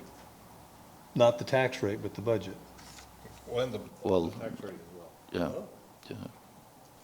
Because that's what the budget's built on. So we have to do something on it. I think it would go a long ways if we all agreed to the 0.38 cents. We kept it at the last year's tax rate, and we're not increasing it, we're keeping it the same. I think perception, if we keep it the same, it's not a tax increase. And we're still, the city's still getting an increase in revenue based on this tax rate of 0.38. We still are making a whole 0.02% more increase in revenue than what we did last year. Mr. Mayor? Yes, Mr. Vale. I think that, I understand that point from Councilman Rodriguez. I guess my question back to the city manager is, can we approve a budget that is not a balanced budget as it was presented in the budget. So can we approve a budget that's is it not a balanced budget? As long as the revenue exceeds the expenses, you can approve it. But let me just take the first page of the proposed operating budget. I think I'll let Ava do this.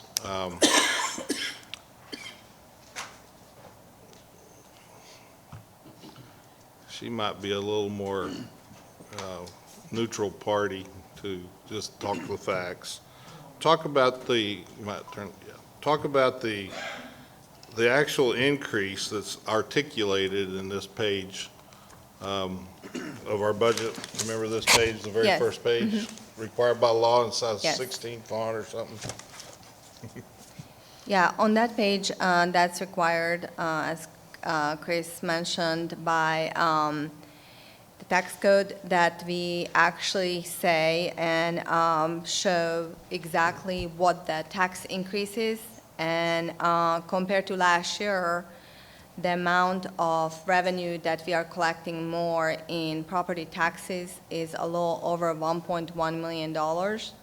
And of that amount, $181,442 is for tax revenue to be raised from new property added to the tax roll in the current fiscal year.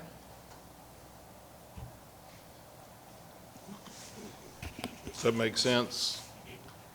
The no new tax rate brings in 1.132 million less than what we're collecting. So I just trying to make sure you understand that 38 cents or 38.5 cents is a tax increase. That's bold letters right here. I want everybody to realize that. Mayor, Yes, Mr. Corrigan. is there a way to keep it at 0.38 cents and utilize fund balance to make the budget zero balanced for this fiscal year? For the next fiscal year, fiscal year Yes. 2024. So you, I would think you would be able to amend the proposed budget, but you would have to say exactly what you are changing. So if you are changing the revenue, decreasing the revenue by $103,000, you also have to find the revenue to make up for that difference, But that, or reduce expense. okay, but I'm asking on a realistic level. I mean, you know the numbers better than anybody. Is that realistic to say we can keep the tax rate the same as what it is now, utilize money from fund balance to make up the difference, to make it a balanced budget? Yes, I mean, that can be done. But is it Realistic. I don't know what the future brings. A month ago, we didn't know what's going to happen this last month. So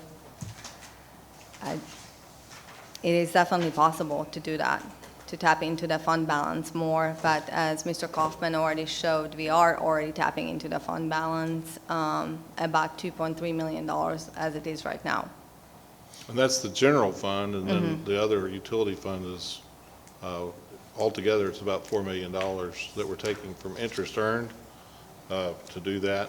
And yeah, you can do what you want to do. That's the whole part of the conversation up here is, there's no doubt you can always go back to your fund balance that's in the bank, drawing your interest and deplete it to balance your budget any number that you wanted, more than likely, because we've got a strong fund balance. But, you know, at some point, you can't do that. It's just like at home. You can't do that. And that's why I'm asking, because our fund balance has not only come in useful, but essentially saved the city from theoretical disaster after we got our, $4 million ERCOT bill. So totally understand that. That's why I'm asking, like, I get that we're pulling from the fund balance already, so is pulling from it more to suffice this fiscal year coming up something that's, I guess a better word is prudent versus the proposed increase in the tax rate? And I know that's an opinion. That's a political question she's not going to answer. Yeah, that's fair. You know, Not to put you on the spot. Yeah. Excuse me, Greg, I didn't mean to interrupt. Go ahead. Mr. Vail? I would just, I think everybody knows this, if you go to page 184 in the budget, general capital improvements, and there's a whole list, that's not the utility fund, but just the general capital improvements, it's a little less than $2 million. I mean, I suppose if you're trying to find money, I'm not saying this to you, Ava, but for the council, I suppose if we're trying to find money, we could go through here and pick out an item. The chief wouldn't be happy, but we could, you know, we'd say, well, we don't want a budget for the DigiTicket program. It's $113,000.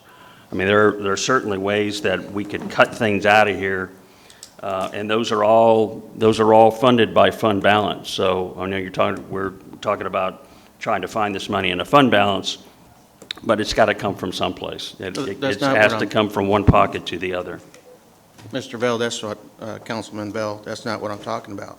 We don't have to find this money. The money's already been given to the city. That's what I'm trying to make y'all realize, that the $104,000, $228 was a check that was given to the city to offset this $103,000 that we are talking about. We don't have to find this money.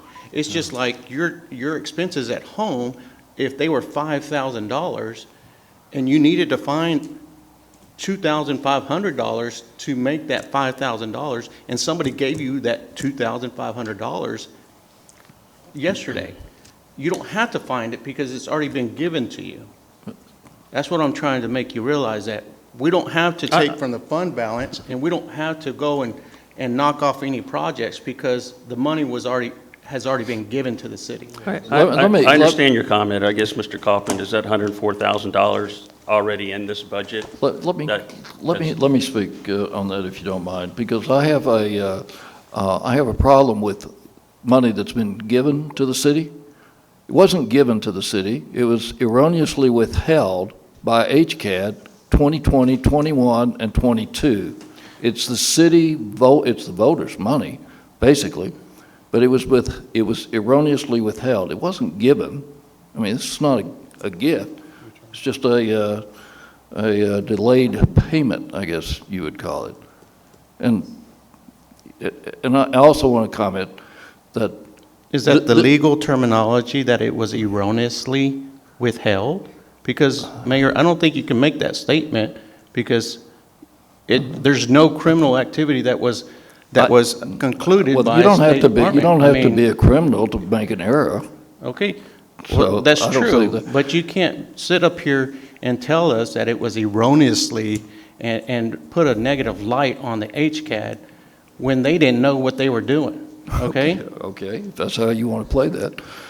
Let me make one other statement, is that we can't even have this conversation unless all of the work that's gone into this book gets done, because then we look at it and we have different biases, we have different sets of eyes. So we have a robust conversation. I'm delighted. I am delighted to hear each and one of your opinions, and those that agree with me, those that don't, it's fine. And I agree with some of yours. I mean, that's why we're here, and that's why you have a council. And that's why you have 6 people on the council, and I wish that Ms. Burwell was here. I'll get off my pulpit. Can I add something? Yes. So at the budget workshop, we were balanced, and y'all added the trucks at the recommendation of the fire chief. Thank you, Matt. I think he's still here. There he is. Did a great presentation. And then I heard feedback from staff about the need for converting part-time employees to full-time because of the amount of work volume that's occurring, and also another inspector. So those were added. I can cut the inspector position out. You know, I don't think I can cut the 2 part-timers out. I can take that $104,000 that's in the bank now, that's going to be in fund balance after the budget's adopted. We could do that. We need to know what y'all want to do. And, you know, I made a recommendation to go with this the way it's written. And if y'all don't want to, that's your job. I've done my job, and I'll be happy to facilitate the changes y'all implement tonight, if any. And I do have one other thing to say about the HCAD and the board on the HCAD. The board that is there now is the solution. They're not the problem. That the issues that we have talked about, whether erroneous or whatever, those occurred well before the board that was put on there that we voted on in January or December a year ago. They are the solution. That's not the problem. So, discussion? Yes, Mr. Corrigan. So, Chris, with the additional funds, you had made the comment that you, not knowing where we're going to be whenever we have to pay that bill back, that you were hoping that that money would be there from the check that we received.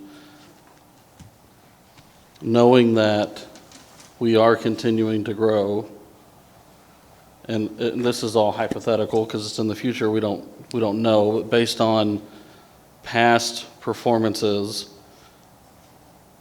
in your opinion, you don't have to answer if you don't think it's prudent, but do you think that there is a chance that that money will have come in? Or is it likely that we won't see that? And again, I know that's a very open-ended question. And The $104,000 refund from the appraisal district is in the bank. Right. Now then, that's going to show up in the fund balance at the end of this year. Right. So it would be easy to make that switch tonight if that's what y'all vote to do. But also realize that I found the number. There's a $47,000 increase coming as of the election that we don't know about yet. So we're still going to have about $47,000 we're going to need to fund with another budget amendment at some point in time. So, you know, you're talking 1/2 cent of tax rate. We've never been, since I've been here, I don't think we've ever had more than a 40 or 41%, a 41 cent tax rate. We're really splitting hairs here over $103,600. And it's whatever y'all want to do with it. You split it any way you want. My job is to bring it forth and show you what we're doing, but we're buying those fire trucks. That's the goal, and that's what y'all told me you wanted, so I put it in there. And we scrubbed and scrubbed, and we found $233,000 to go towards a $350,000 payment. So I feel like we've done the best we can, and we're really close to being able to make it all work. But if y'all want to change it up, change it up. I'm here for y'all. I think it's time to increase our investment, but anyone have a motion that they'd like to make? I'll entertain. Mr. Mayor. Mr. Vail. I'd like to make a motion that we adopt ordinance 2361, approving the fiscal year budget for 23-24. Do I hear a second? I second that. Mr. Wadley seconds. All in favor say aye. Aye. Oh, record, Rebecca. Oh, it's a record vote. Record vote. Mr. Corrigan? Clarification on that. Does that mean you're that if you approve the budget, you're approving the tax rate? Yes. Is that correct? There's two motions. There's two motions. Yes, I know. I'm making a motion on 7.5. Okay. That's 2361, approving the fiscal year budget 23-24. Operating budget beginning October 1st, 2023, and ending on September 30th, 2024. Okay. Stop there, and so I heard a motion. I heard a second from Mr. Wadley. It stands. Mr. Wadley? It's good? Okay. All in favor of adopting ordinance number Record vote. 2361, approving the fiscal year 23-24 annual operating budget beginning on October the 1st, 2023, and ending on September 30th, 2024. Say aye. Mr. Corrigan. Record vote again. Thank you. Mr. Corrigan. I think after the conversation we've had tonight, knowing that we have an additional $47,000 coming down the pike, I vote aye. Mr. Rodriguez. I vote aye. Mr. Wadley. Aye. Mr. Vale. Aye. Chair says aye. Now we need the second part of that motion, Right. Our count agrees? which is ratify the property tax Okay. increase. Where's it at? Do I hear a motion to ratify the property tax increase reflected in the fiscal year 2023-24 annual operating budget?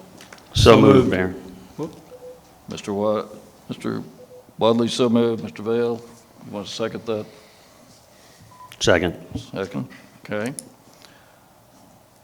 So, call for a vote and consider ratifying the property tax increase reflected in the fiscal year 2023-2024 annual operating budget. Mr. Corrigan. For reasons stated before, I vote aye. Mr. Rodriguez. Nay. Mr. Wadley. Aye. Mr. Vale. Aye. And Mr. Jarrett is aye. I have 4-1. The motion passes 4-1. Okay, we are through with 7 point. Mayor, one last comment. Yes, Mr. Rodriguez. You want to count? Yes, sir. I think the reason I voted nay is because we could have accomplished this budget at .38 cents, and it still would have looked good on the city that we decreased our tax rate or kept it the same rate. And that's why I voted nay, to keep that .38 cents for all the taxpayers. We are representing our taxpayers. That's who we represent. Well said. Okay. Let's move to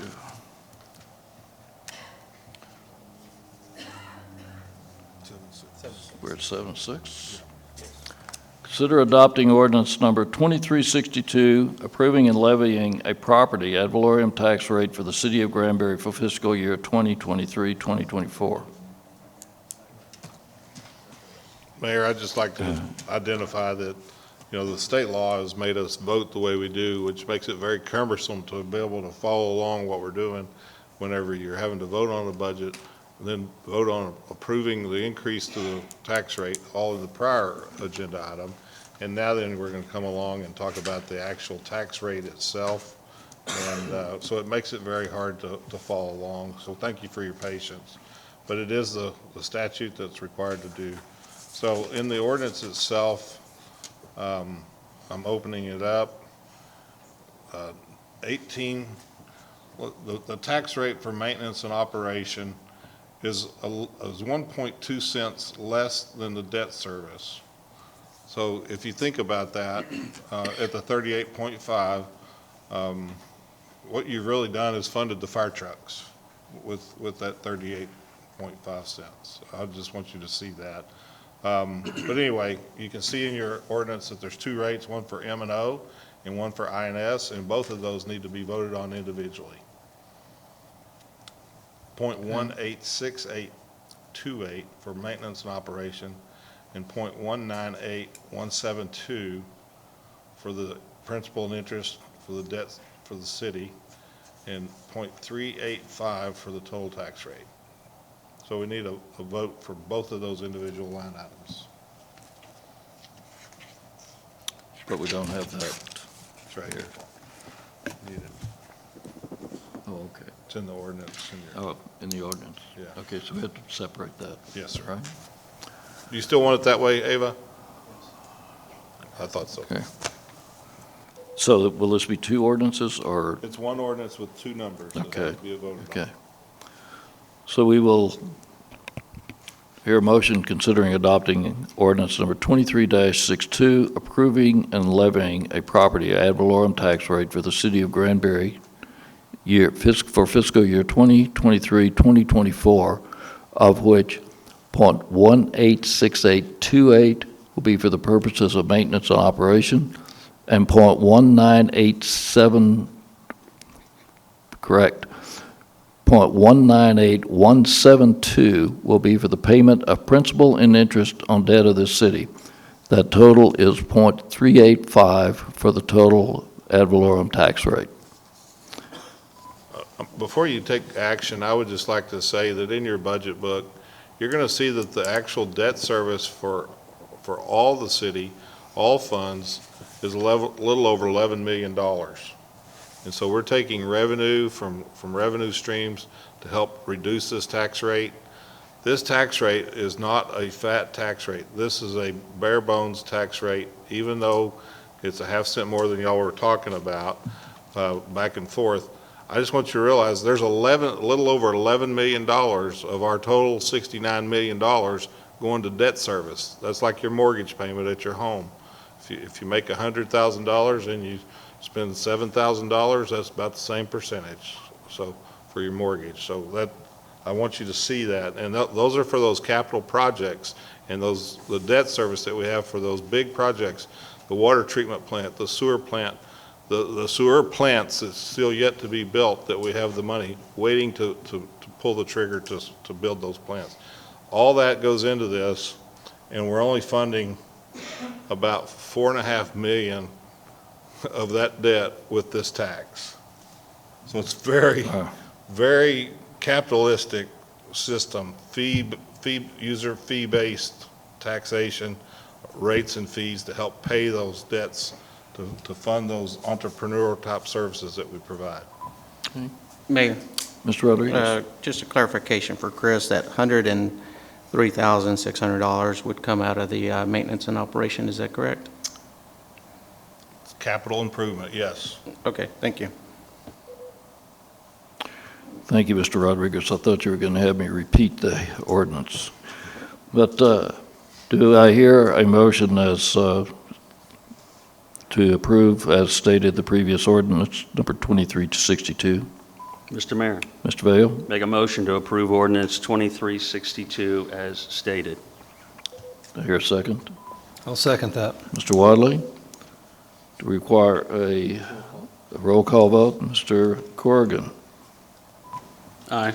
Mr. Rodriguez? Nay. Mr. Wadley? Aye. Mr. Vail? Aye. And Mr. Jarrett is aye. Passes 4-1. Agreed? Agreed. Okay. Moving right along to consider adopting resolution number 2321, authorizing the submission of a Economic Development Administration, an EDA supplemental disaster grant for the Granbury Regional Airport in the amount of $2 million. Mr. Kaufman. Thank you. This is an opportunity to apply for a grant. But before we did it, we wanted to present it to y'all and make sure this is something y'all wanted to do. I'll turn it over to our Economic Development Director, Lance LaCour, to try to share with us a little bit about what this project looks like. Thank you, City Manager Kaufman. Mayor, Council, we have an opportunity with U.S. Economic Development Administration, which is a division of the Department of Commerce. Thanks to Winter Storm Uri, which we remember in February of 2021. This is a supplemental disaster grant, and the supplemental disaster grant requires job creation, and in particular, job creation that is not retail oriented, to leverage this type of grant. These funds are available to areas in the presidential declaration of a major disaster. They're intended to help communities devise and implement long-term economic recovery and resiliency strategies through a variety of non-construction and construction projects. Eligible applicants can typically receive up to $5 million, and they're funded on a first-come, first-served basis. All of Texas was declared a disaster during Winter Storm Uri. Communities in Texas can apply for up to $2 million for infrastructure projects. And we're bringing this opportunity to you because these applications need to be filed by the third week in September. Granbury Regional Airport has in its plan a perimeter road that would run from the new terminal facility all the way to the taxiway and beyond. And what we're proposing is this project would be about somewhere between 2,400 linear feet and 3,000 linear feet to connect from the edge of the terminal facility to the taxiway. And that would be about 3,000 linear feet. The road would be 24 feet wide, asphalt construction, and it would provide car and truck access to some new proposed hangar projects, I think that were mentioned earlier. And this road would come off of Archer Court. These three hangar projects have the potential to create 80 high-wage jobs, $40 million in capital investment, and about a $4 billion economic benefit to the city over a 10-year period. We've been working with GrantWorks, which is an economic development grant writing consulting firm, in the preparation of this application with staff assistance. This is an 80-20 match grant. So the EDA would fund 80%, and the city would need to have a match of 20%, which would be $400,000. There's also a $5,000 cost for doing an environmental narrative. So the total financial impact is $405,000 to the city. But the benefit would be $2 million potentially coming to the city for construction of this infrastructure. The proposed action is to authorize the city manager to apply for and execute the EDA disaster supplemental grant application for $2 million for the Granbury Regional Airport perimeter road. And I apologize if you can't hear me because I'm just suffering from allergies right now, really bad. So, questions? Mr. Vail? Chris, as you look into the crystal ball that you keep in the third row on the right side of your desk. You moved it? It used to be on the desk. What's your sense on this? I know we had a brief conversation around this. I read this someplace too. I think I sent you a note on it. You guys are way ahead of me already. But, you know, I always think if there's money out there and they make it available, we ought to put our name on it and send the grant in and see if we can't get it accepted. So when you shook that crystal ball, did it give you an indication of how you thought maybe our chances would be?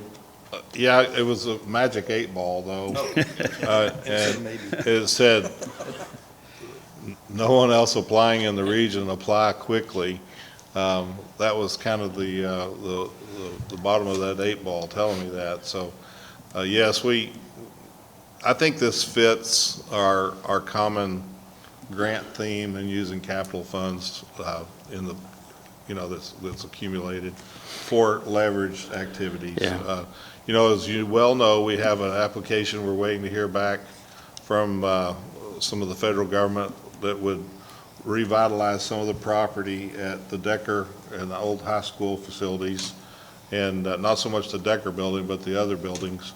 And that's going to require a match too. But anytime you can leverage 20 cents and get 80 cents, it seems like a prudent investment, even if you had to borrow it.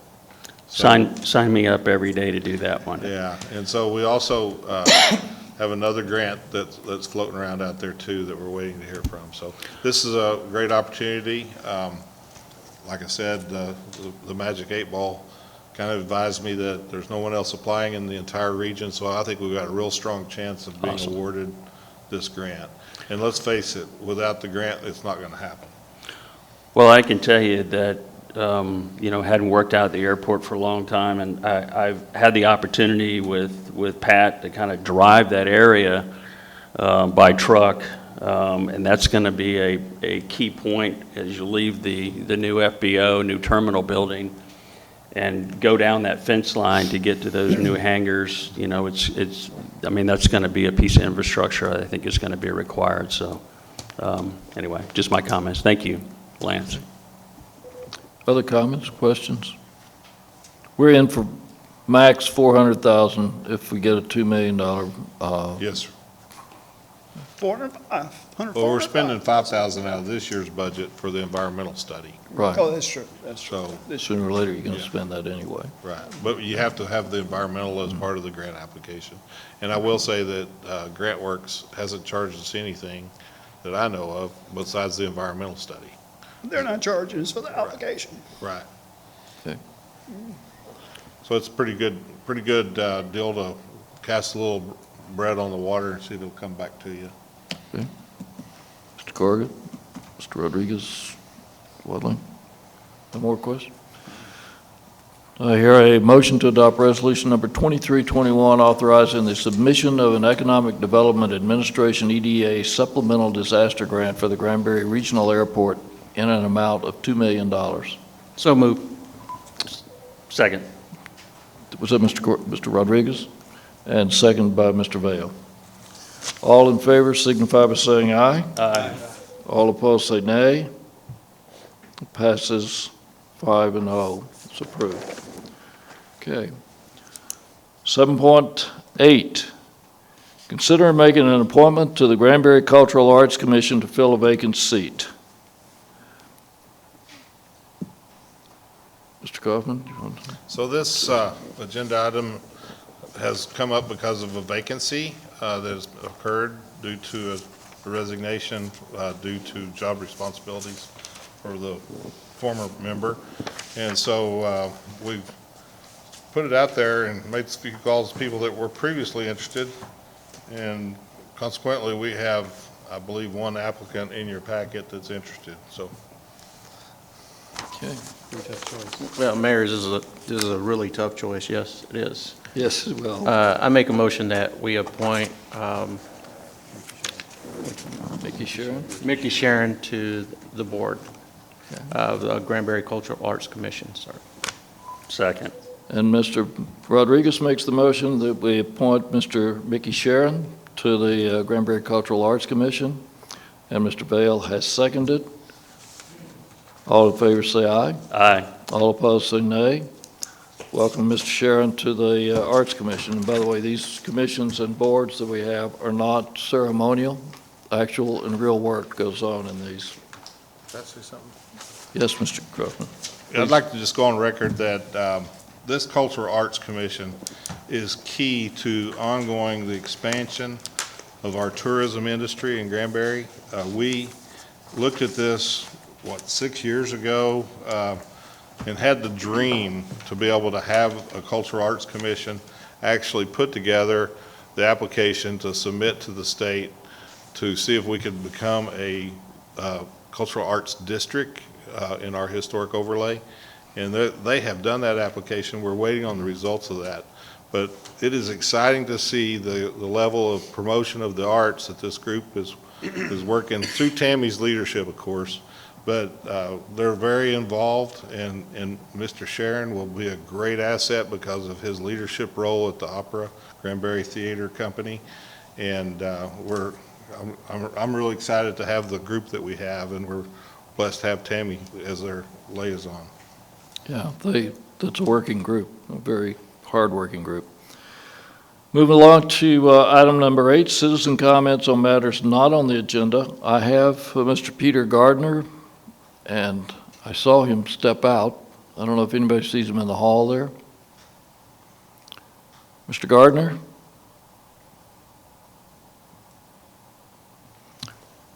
I did see him depart, so I guess he is out of earsight. So, not having anyone to speak on citizen comments, I now declare that the Granbury City Council is convened into open session and that 5 members are present. Ms. Burwell is not present. City Council will go into closed session pursuant to provisions of Texas Government Code in accordance with the authority contained in the following sections. 551071, consultation with attorney, pending or contemplated litigation. 551072, deliberation regarding real property, the former GISD property, Decker Gym, field, and other buildings and land on the property, and other city-owned properties. Section 551087, deliberation regarding economic development negotiations, project Iron Giant. With that, we will go into executive session. Okay, we're ready to reconvene. I now declare the Granbury City Council reconvenes into open session. There was no action taken in closed session, and all but Ms. Burwell are present. Any other business? Corrigan, Rodriguez? I see there's no other business. I announce the meeting adjourned.